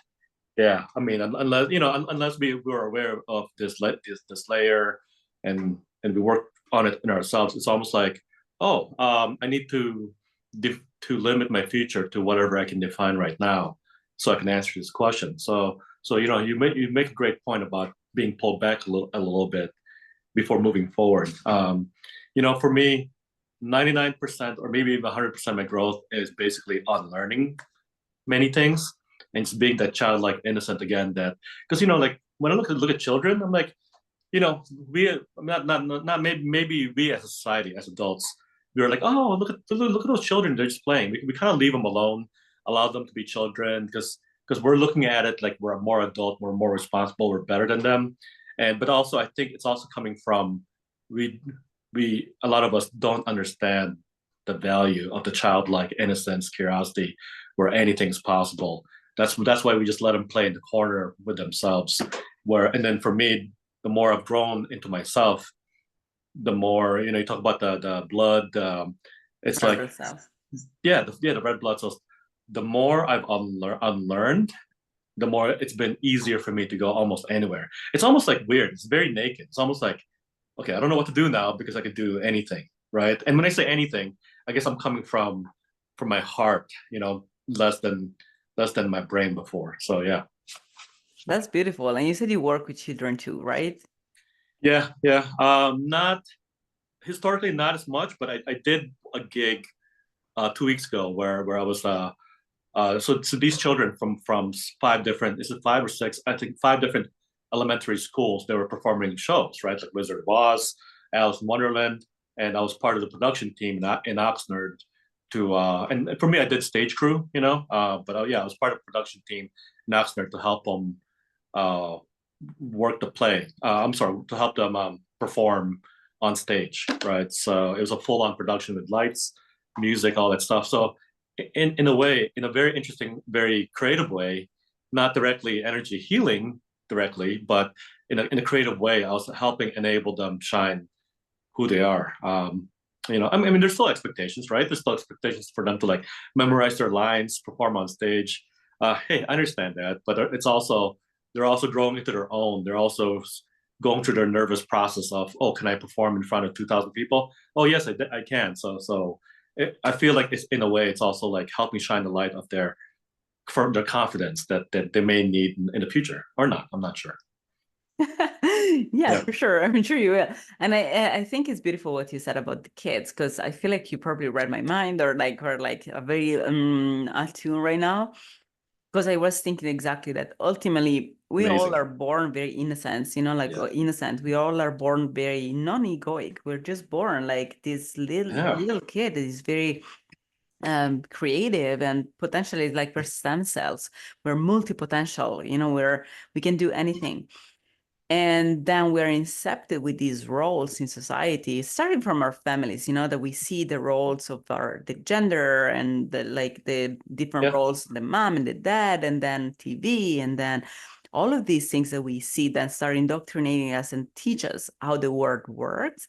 But Yeah. if you live in a tumor, that's what you learn. If you live in a world Interesting. that Yeah. is sick, that's what you learn. And you don't Hmm. know as a kid that you're being indoctrinated with poison. You No. don't know as a Right. kid that you're being indoctrinated with an ego that doesn't make any sense. And that because adults around you are subscribing their reality and you perceive them as the adult version of you. It's like, if I'm not like them yet, I'm not ready yet, I'm not mature yet. So we perceive kids, and kids are taught to be like, to feel that they have to grow, they have to change. They're going to be changing. You're still a kid. You don't understand yet, right? That's what we tell kids. And so yes, Exactly. let them play so that they shed away their childerness, like we Yeah. shed away their innocence. And he said, what we need to do is to feed that innocence, because all the wrong things Great. that are happening today in the world are Yeah. not due to an excess of innocence, are due Right. a too low innocence, to too many people putting their innocence aside. And Aside. and Exactly. when I talk about innocence, I talk about truth ultimately, in the sense that Exactly. innocence and truth are the same thing. Like Yeah. when you speak from your heart, when you do things from your heart, you will never do things that hurt you or hurt others, right? Because that doesn't make any sense. Like goes around, comes around. If you hurt someone, then it's going to come back to you in a closed system. That is what we believe our universe is, a closed system. In a closed system, what goes around comes around. Like Sure. it's Yep. the law of cause and reaction, right? And so Yep. in a world like this, in a universe like this, no matter what you do, and again, we're seeing it in society, like the people, like there is no way to be extra rich without people dying out of starvation. So it's these two things go together, are two sides of the equation, right? Once you understand that, then you understand that innocence is to do with truth. It's to do Truth. with being truthful, That's right? exactly it. Yep. Yeah. And so kids are simply truthful. Truthful. Like Yeah, they that's right. do what they enjoy. They cry if you force them to do something that they don't Yeah. enjoy. And what we do as adults is we believe we have to cope with a reality that is ultimately not meant for our well-being, but is meant to use us, right? And so we start skewing and be like, okay, I don't feel comfortable, like your mom, right? I know you're not going to feel comfortable putting your true self and your innocence away and scapegoating your true self. But this is what you need to do to survive in this reality. And she was right. Yeah. But at the same time, she was right and wrong at the same time in terms of Yeah. you would have been bullied no matter what. But if you had kept your true self, you would have probably matured into a human being that was confident enough to push away the bullies. And instead, you felt like that feeling of making you feel like you had to pretend to be someone else made you Yeah. inherently feel like, so my true self is not enough. So if my Yeah. true self is not enough and people discover that I'm not enough, then I'm a potential target. And Yeah. predators smell fear. And so that They can created definitely do fear it. in Yeah. you. And that fear attracted the predators. And they would have come no Yeah. matter what. But if you were Mm. strong enough, you would have repulsed them and tell them, I'm not the weak person you think I am. I'm not the prey you think I am. I'm stronger than you. And so this is what we do to our kids, right? And we don't do it intentionally, right? Because we also have been told. My mom has done that to me as well. In a sense, I feel like I've been raised in a different way, in the sense that my family, well, my grandpa, I feel like my grandpa gave me so much strength Nice. that I still carry Nice. today. Like the reason why I'm like a bull in certain situations is because Yeah. my grandpa made me feel like I was perfect. Not Ah, perfect in the sense lovely. of glorifying myself, Right. in the sense of this is exactly how it's supposed to. He never made me feel like I wasn't enough, in a sense. Perfect. It never Oh, made that's me feel beautiful. like, yeah, it made me feel like I was like he used to say, my grandpa had middle school degree and he came from Yeah. a little town of 200 people. Wow. So he will say, I come from the town of the nobles. I'm noble. Yes. Nice. I love it. Yes.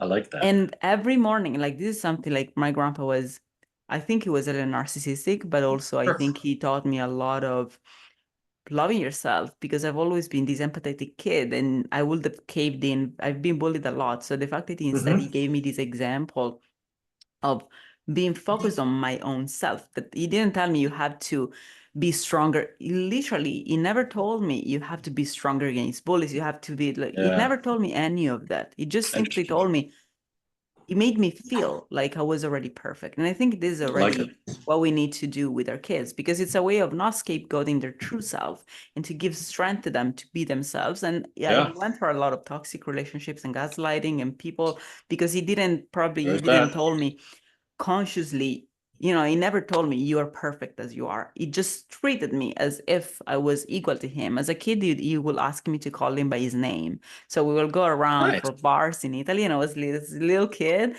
and he was like 50, 60 probably, and I was probably Right. 5, and he will take me around and I will call him by name, and he will just like have fun to take me around and talk to me like I was an adult, and I will talk to him like I was an adult, because he will That's a treat me as if I was an adult. that's beautiful.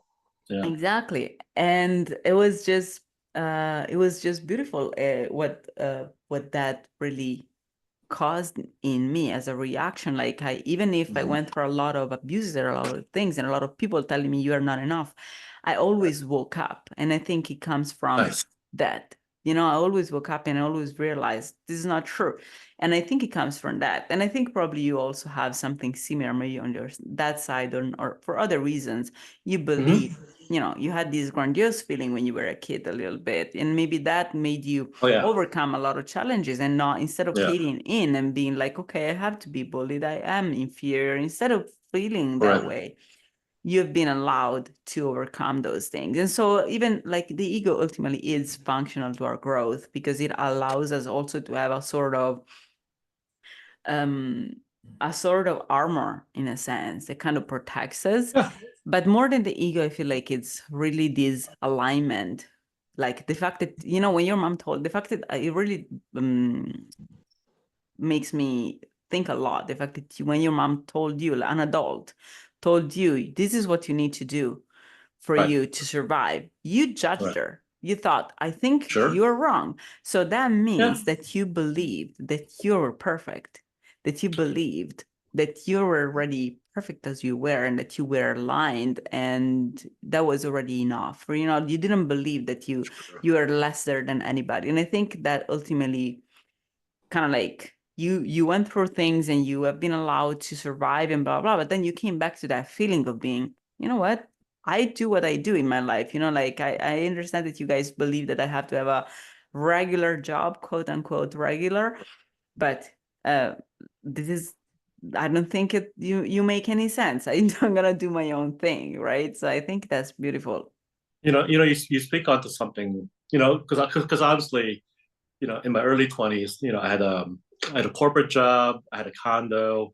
I was doing things according to the prescription of success, right? And of course, a lot of this is making my mother happy, right? Because she raised me, she did. But when I wasn't happy, I think for a while, speak about judgment.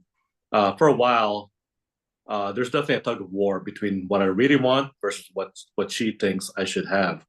And then, so in my growth, I've had to learn how to what I try to tell other people is I've had to learn how to like disappoint her, and knowing that I'm still love her, and at the same time, and knowing that she still loves me, even though I'm disappointing her expectations.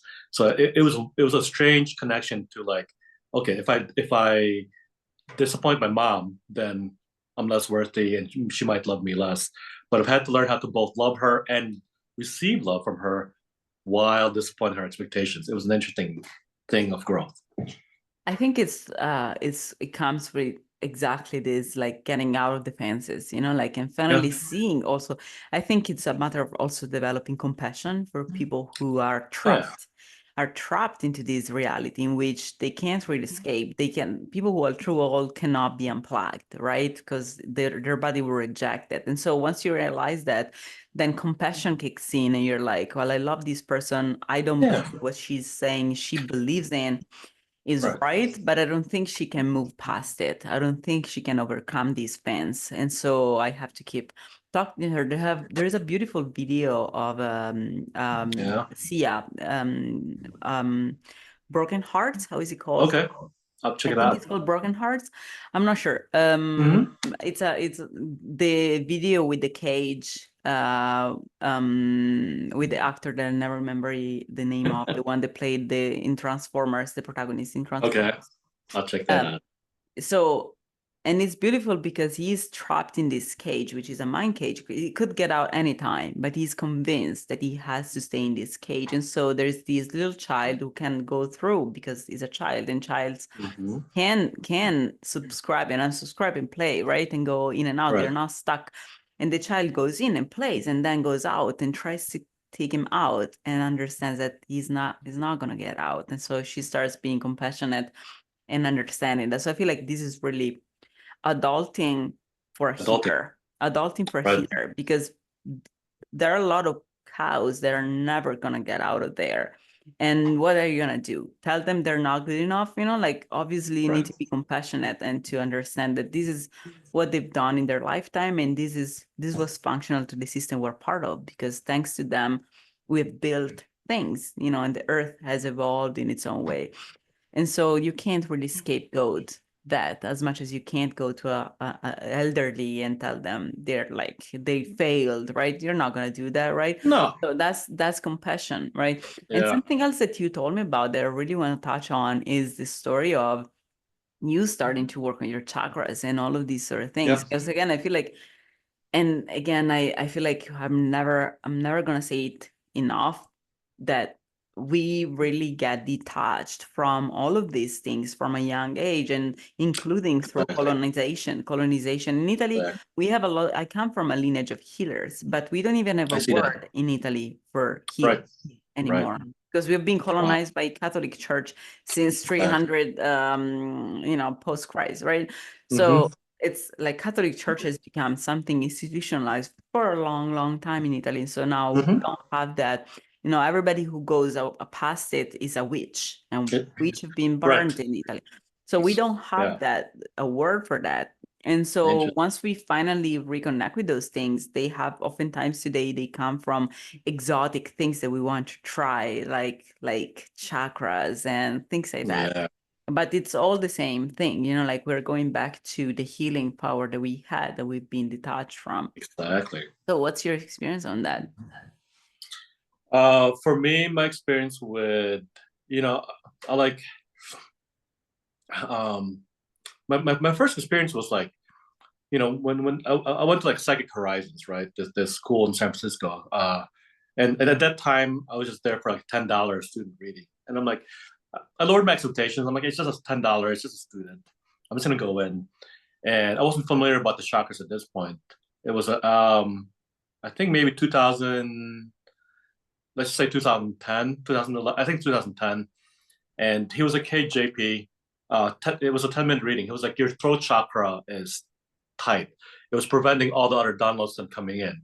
And being Filipino, being shy, working in the corporate world, being afraid of being, of like needing validation. Of my chakra is very, very like tight because I was really forming it into whatever people can accept me, right? I really needed validation from other Yeah. people, right? And I feel like a lot of people in the corporate world, it's like you can speak your truth, but not too much because, Are you kidding? And like there's so yeah, much that goes with it. There's so right. much that goes Like with it's it. it's very conditional. Yeah, your Yeah. truth. It's not really a real truth, but No, there yeah, is no truth in the corporate world. Like people no, go around and say what they think they need to say the for seat them to exactly. obtain a reaction from you that is what they need for them to the next step, Yeah, and spend 30 minutes to tell you how beautiful you are to then ask you a favor.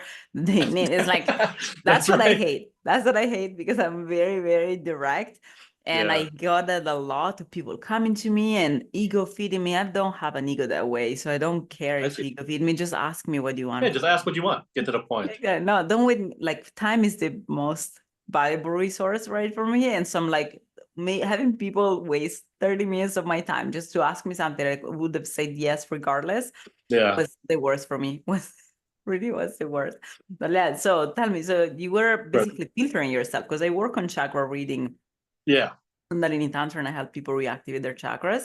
And so yeah. what happens is when you do this, then when you filter yourself or you try to, if you 100%. speak with people who are fake, then the Yeah. frequency you have is the frequency of lies. And so you get drifted from the frequency of truth and then you have blockages. So how do you feel like, because then you have unlocked it. So how do you feel like before being unlocked? How did you feel? Were you realizing you had a blockage?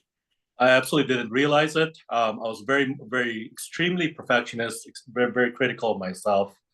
Um, and it's not until that student in that school when he unblocked my chakra, he didn't touch me. He just did whatever, he didn't touch me. He just did this, and I kid you not, Nancy, I couldn't sleep for the next 3 days because I felt so free. I felt so open, and it's not caffeinated. It's not sugar.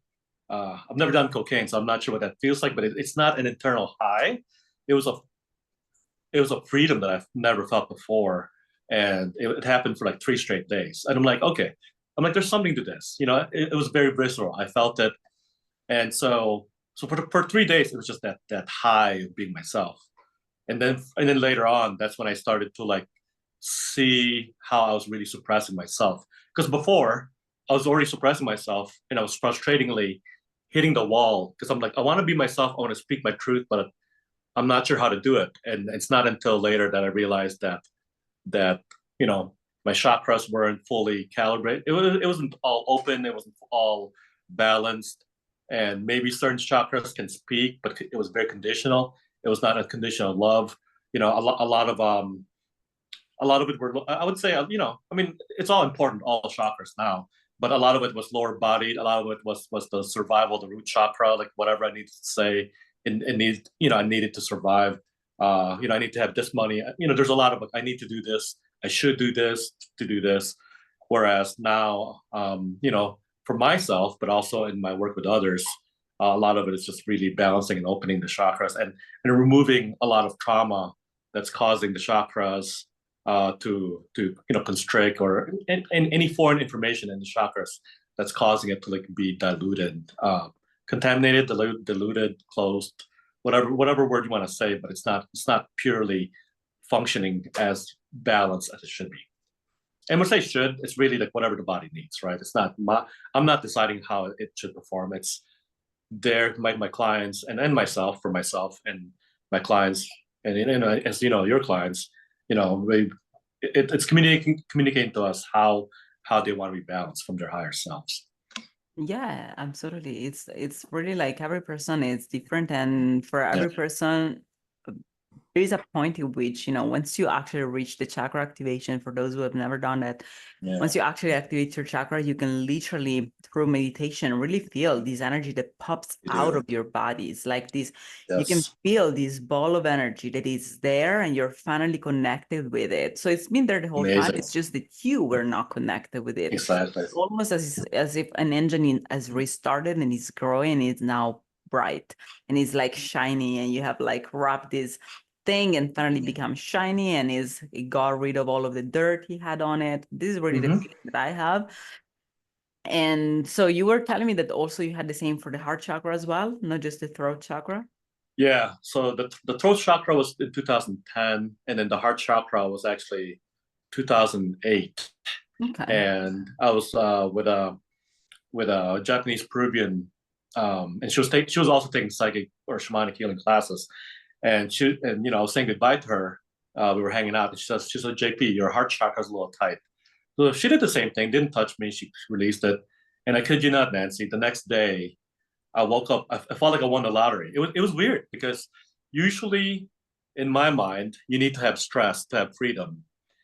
Like I needed to have the prerequisite stressor. I needed to like study for this. I need to study for the test in order to get the feel good validation to pass it.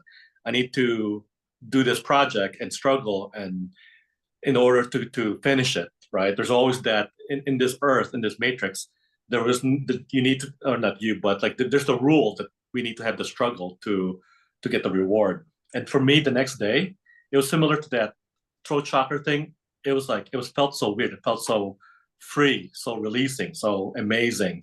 I felt like I won the lottery. I felt like I won in life, and I didn't do anything. So I was like, wow, it's so unconditional. It's still not. I look at it, it feels so weird. But when I say weird, it's really amazing. Yeah. Yeah, that's exactly how it feels when you finally realize that you don't, like, we really are an infinite source. Like I love what you said, unconditional. We really are portals. What our chakras are really like holes that allow this energy of the universe to express itself through our body. And in fact, the chakras are also parts of our body that, since we are embryos, are basically, that is the part of the body, in a sense, from which the energy to expand the body kind of emerges. And then we carry those points with us, and they become our throat, our heart, or there are different points. There are a lot more than that. These are the 7 main ones that we have. Yeah. But really, what the chakra is, I feel like I'm not sure that I have described the chakras before, but the chakras are really parts of the basically the connection between our physical body and our energetic body, in a sense. And they're parts of our body where a lot of nerves merge in that point. And there is really a feeling, like, I don't think it can be described from a physical perspective, in the sense that it's like, regardless of the amount of nerves we may have there, I think this feeling really comes from our energetic body, because it has nothing to do with our physical. And you can perceive, I perceive it a lot, especially in my throat and my heart chakra. You can literally perceive this bulb that is like, goes out of your body. You can perceive that there is this ball, like kind of oval thing that emerges, that you're feeling something that is not your body, is your energetic body. It's really different than your body itself. So it's really reconnecting with the following part of us, which is the energetic body, like the layer that we don't see, that we can energetically perceive. And when our chakras are blocked, what happens is simply that we don't have access to that feeling, the full feeling, or we have access to feeling, because it's not just about being blocked, it's also about the kind of energy, like every chakra is certain hertz kind of energy that is like optimal in a sense. Yeah. And whenever we can drift in everything, we can drift. Like that energy is still there. It is us based on how we behave and how we think, and we move, you know, back and forth from that specific wavelength. And by moving between these wavelengths, our chakras cannot be aligned, and so our body cannot properly function. And because the feeling of inner peace and happiness that you're saying, you know, like of this feeling of having won the lottery, having I'm perfect as I am, the perfection, the feeling of perfection that you don't need to go anywhere, or contentment, that feeling, you can only have it when you are fully aligned in your pure essence, in your pure frequency, in your innocence, in your truth. What's truth? Truth in when you're fully yourself and without feeling that you're not enough, you're perfect. That's truth, right? And so once you align with that frequency of truth, then you feel perfect, and I'm part of a body, and I'm taken care of, and this is the universe. This is perfect. It is. Yeah, that feeling, you need to unlock your chakras, because what is unlocking your chakras is you having drifted from that frequency and having forgotten about that point. And so now you feel down, or you are vibrating in a lower vibrational frequency in that feeling. And I use a modality that is called the Guru modality. Actually, I kind of like, I modified it. Something that I learned through Kundalini Tantra. Nice. And it's a way of using a guru that is this external source, because a lot of people can't imagine this infinite source of unconditional love in themselves, because that's exactly the point. When you drift from it, you feel like you're finite and small and, you know, conditional. Everything is conditional, right? Conditional, so you can't imagine that infinite love inside of yourself, because if you're in that state, it's because you don't have it. You don't feel like you have it, or you deserve it. So deserve. Yeah. Wow. The guru modality is a way of imagining this source outside of yourself and using it to rebalance, recalibrate, and fill the hole and recharge the battery and re-get back to that balance, so that you reactivate your chakras and you get back to normal. And the feeling is beautiful. You can really feel that this infinite love that you can get from the universe. You have it inside of you already, but this is just a trick to imagining it like outside of yourself. But it's really something that we have inside. We are an infinite source of this infinite love, this infinite unconditional love that runs through the universe. That is just this basal radiation, you know, this basal frequency that it's everywhere. It's just everywhere. We just have to recalibrate so that we tune into that frequency and we feel it. Because we are antennas. Our body are antennas. You know, we are antennas that we can tune into a certain frequency or in another, based on how our antennas work. And that's why nutrition is so important. That's why, you know, chakra healing is like, these things can be done in two ways, you know, like, because either people block your, there are people who are capable of unlocking your chakras, and so they do it in like a blink, and then you feel better. But if you don't know how to unlock your chakras, then it has to come from external sources. But what you can do is also to work on your nutrition, or on purifying your body, and drinking more, and use antioxidants and things that ultimately allow your body, your mind, and meditation, you know, to reduce the factors that made you drift in the first place. So this is beautiful. So do you feel like you still have that feeling? Yeah. You know, I mean, I've you know, you make and it's complete. You know, we could spend another hour talking about food, right? Because I feel like just food's amazing, but when it's cooked, there's an agenda. Restaurants want to make money. Companies that create snacks, they want you to buy them. So it's not really, in an interesting way, it's not really looking out for best interest, right? Which is eating like natural foods and so. But for me, I think I still have the equal. I still go back to the feeling of free. You know, I mean, it's not as amazing as when I had it before. I mean, I've always had it whenever I play sports. It's a strange thing. Whenever I played sports as a kid, as an adult, that's when the last time I felt it, the mind body movement alignment. But outside of sports, it was hard for me to like feel it outside of it because in sports I knew what the rules were, so I was able to be my full self because I knew the rules. But out in life, I'm like, I don't know, it seems like there's a new rule every day. I didn't understand things. So with life, I feel like there's always like the pull to not feel that way. Whenever people tell me about the problems, they want me to nod my head and they want me to like feel, like JP, you're not listening to me unless you can feel my problem that I'm telling you about.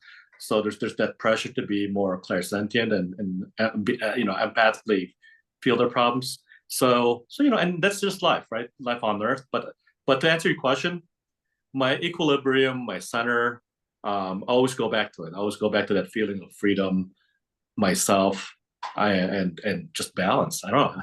Now it just shows up as it feels balanced. No matter how I feel emotionally, it just feels balanced. And I feel like I have more power in a sense that, you know what? It's okay. Let's be sad. Let's be present with this disappointment, right? So, as opposed to just like being away from it. So in an interesting way, it gives me a desire to be more human. Like I can be free, I can be centered, but at the same time, I can choose. I can celebrate the feeling of whatever sadness, anger, whatever human emotions they are. It's all beautiful. Yeah. And I think it's also important to, these things don't just happen, in a Yeah. sense that we all go through a lot of stress daily, Hmm. and stress is what makes us drift from Yeah. things. Stress and, like I talk about the ego death. I want for people to understand that the ego death is not just really something that you achieve and you have achieved and you're done. Right. It's like a Right. constant choice. It's like every day there is something that may feed your ego, or you can Yeah. transmute into consciousness. And it's up to Yeah. you to always choose to transmute things into Always a consciousness. choice. That's right. And it's always a choice. So it's always up to you to stay in your truth. Instead of, as soon as you don't choose the truth and you start drifting, that's Yeah. ego already, immediately. Right. Immediately. Yeah. So if not, lack of ego just means to stay in your truth. It's Yeah. so that simple. It's that simple. But it's something that we do daily. And it's not just about, and I talked about this in the previous episodes too, about when I talk about deeper resolved trauma. It's really about, it's not just choices. I feel like when I talk about choices, people think that I'm talking about someone coming to you and asking you to do something and then you have a choice. And that's Right. not what I'm talking about. We make choices all the time. As soon as you Sure. step out of bed, are you stepping or not out of bed? That's a choice. Right. Are you That's right. breathing or not? That's a Right. choice. Are you drinking water or not? That's a choice. We have so many choices every day. And it's not just about that, but it goes to the molecular level, because our Yeah. body is built in a way that has to do with our body function. Like our body, our immune system, our cells, everything in our body recognizes things that we put in our body from the outside, not just eating and drinking them, but also what we touch, what we listen to, what we consume, what kind of people we interact with, how Yeah. we talk and what we absorb, all of these things everything that comes from the outside that we interact with, Yeah. our body recognizes those things, right? And so Yeah. every time, that's why I became vegetarian, for example, or going towards veganism and fructarianism. Right. It's because every time you choose you don't choose the truth, you're somewhat building an ego and undergoing stress, because stress comes Sure. from this misalignment.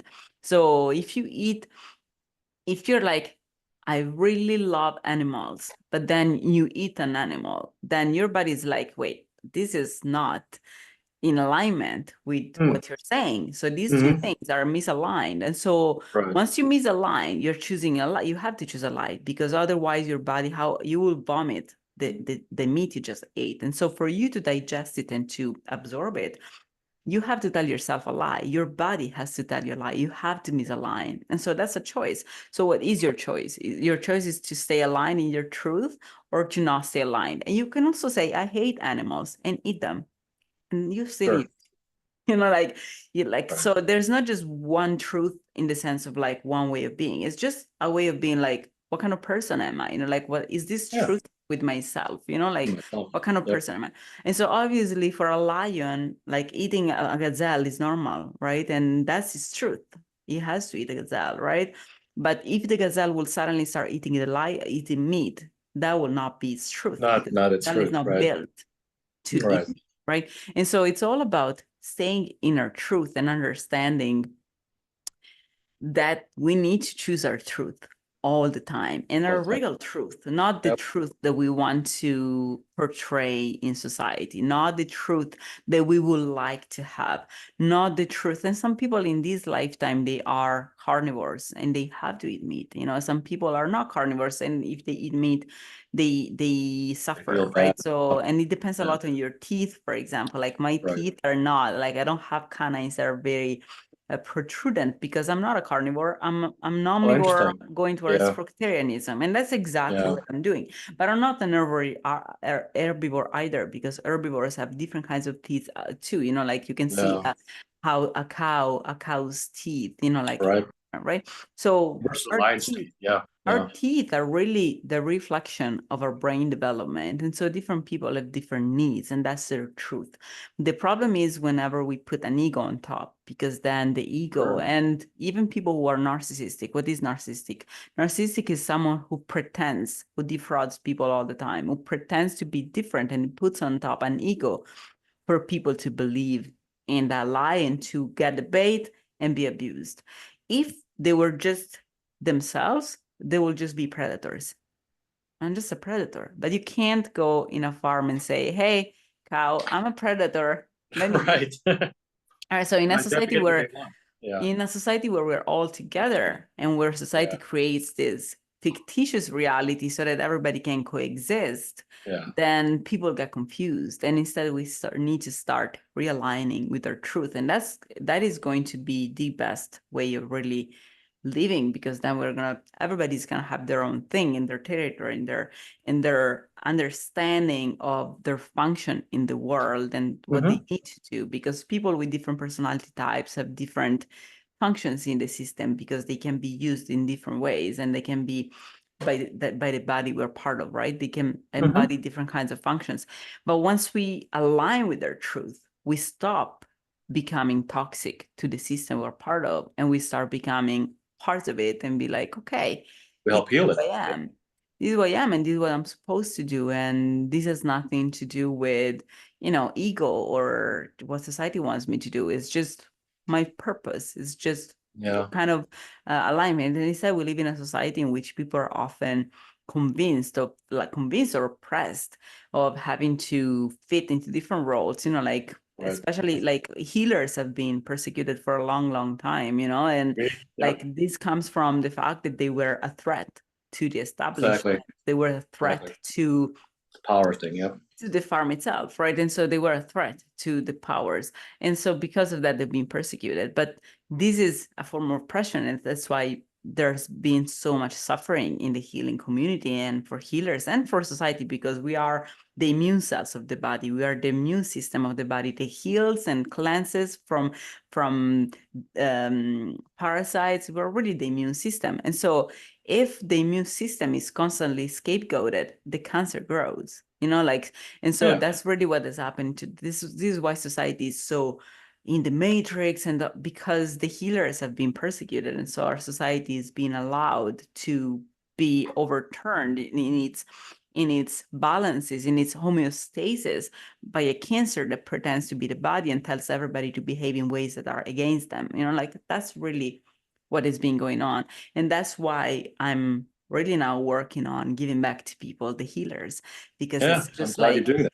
I see that. yeah, absolutely. We need to remember who our real immune system is, who are real, and why healers are and so being a healer has to do a lot with also, that's being truthful, right? Like if you're truthful to yourself and you finally align with yourself and you stop believing in all the lies, then you start awakening from the matrix and awakening from everything. And it's all functional. It's all functional. What we don't understand is that the body itself is built exactly to be perfect. Ultimately, as long as we follow our truth, we really awaken and we really start healing. And this is for everybody. Like, For ourselves and each other and the world, right? yes. And this Yep. is everybody. Like, the only thing people need to do is to get back to the truth and align and be like, wait a minute, Yeah. I hate my job. I Yeah. don't actually like it. You know, I Right. hate interacting with people like this. I don't like having to lie all the time. I don't like having to fit into this. I don't like perpetuating imposter syndrome into people around me because I believe I have to fit in a role in social status, and then, you know, whomever doesn't fit into that becomes homeless. You know, like, Yeah. if we all did that, and it Fear. comes down to the molecular level, where you eat or drink or do or Yeah. hear things that are really misaligned with the truth, that creates stress. That's it, Yeah. that's what creates stress, that then we transmute into the chakras being misaligned and us having to unclog them. Yeah. Well, I really loved our conversation, and I would like for Yeah. you to give your you know, if you have any website or Instagram Sure. page, or if you want to give any context, Yeah. or Thanks for if you that, want to Sean. talk about your services. Yeah. I'll just, like, the more we talk, I feel like, I feel young. I honestly forget how old I am until I have to fill out a form or people ask. Like I feel, I'm happy with the gray. I feel young. People say I look young, but I really do feel like it really stems from not stressing myself to fit in a box. And so, you talked about the truth.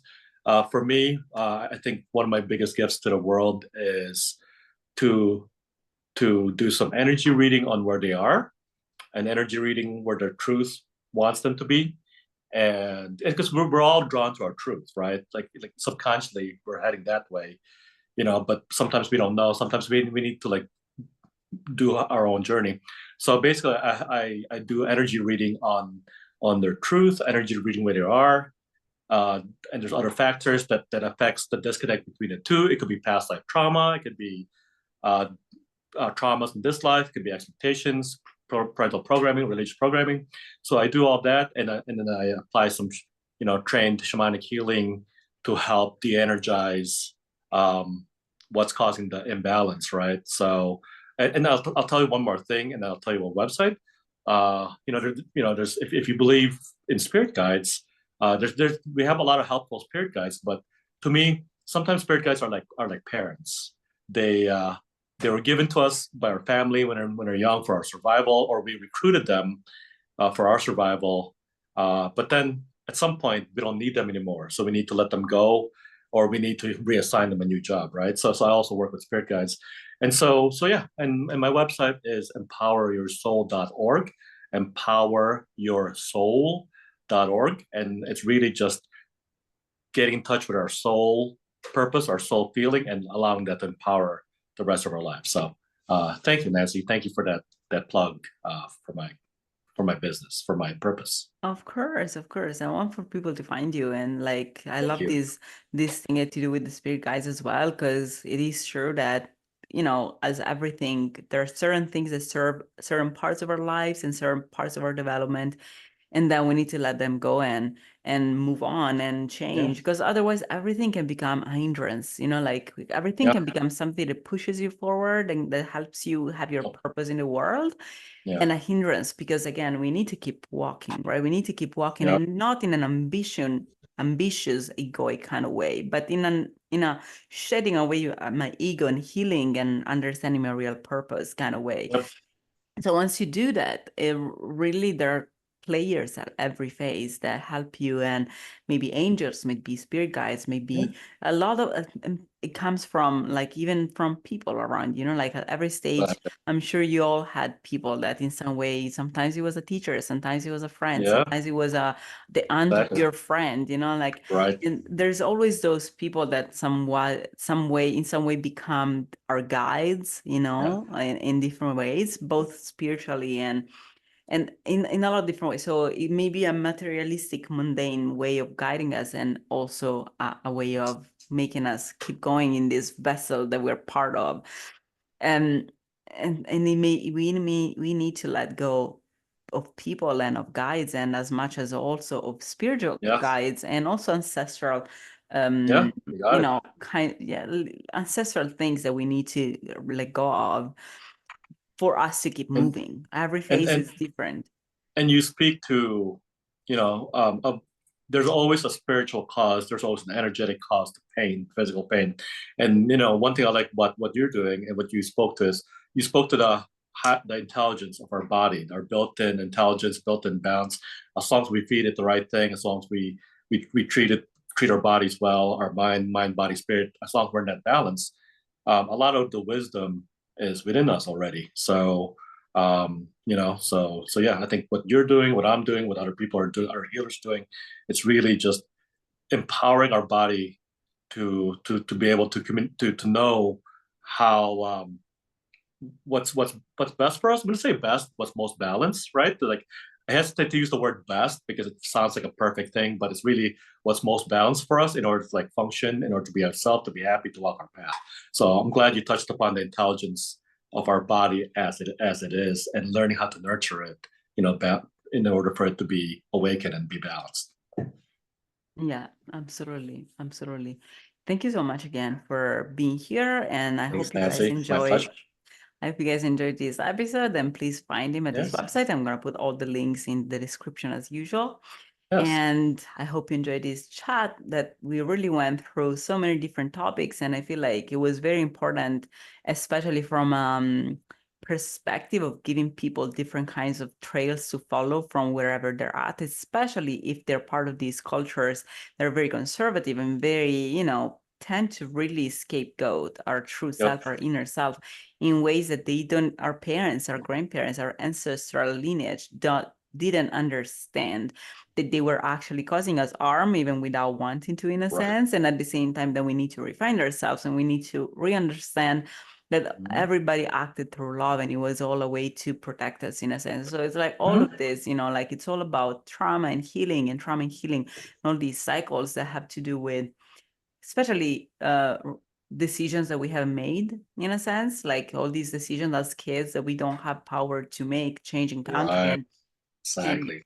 and all of these things. We just go through things, and then ultimately the divine order has a way of unfolding itself regardless, and so ultimately we all go through the same things, and we all, even if we don't know what kind of breadcrumbs to follow, we all, if we surrender, we all find our purpose again and find ourselves again and awaken and get better, because we all get, it's ultimately, there is only one journey, and that journey is towards awakening, towards consciousness, towards feeling that you have won the lottery, like feeling that you're at peace, feeling that you're perfect. And it's a journey, but it takes there all the time. And sometimes this feeling comes and goes, and sometimes it finally gets there. And again, it's not something that just stays there no matter what you do. You have to feed it. You have to make sure that you stay aligned. You have to make sure that you keep staying in the light, that you keep choosing innocence, that you keep choosing your truth.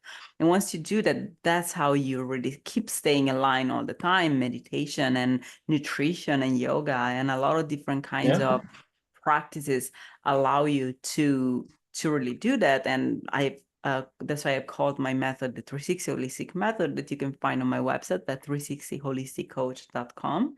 Nice. And my links are also going to be in the description. So thank you so much for being here, JP. And I wish you, everybody, a great day. Yeah. Thanks, Nancy. And thanks, everybody. It's been a pleasure. Have a good day, too. All right.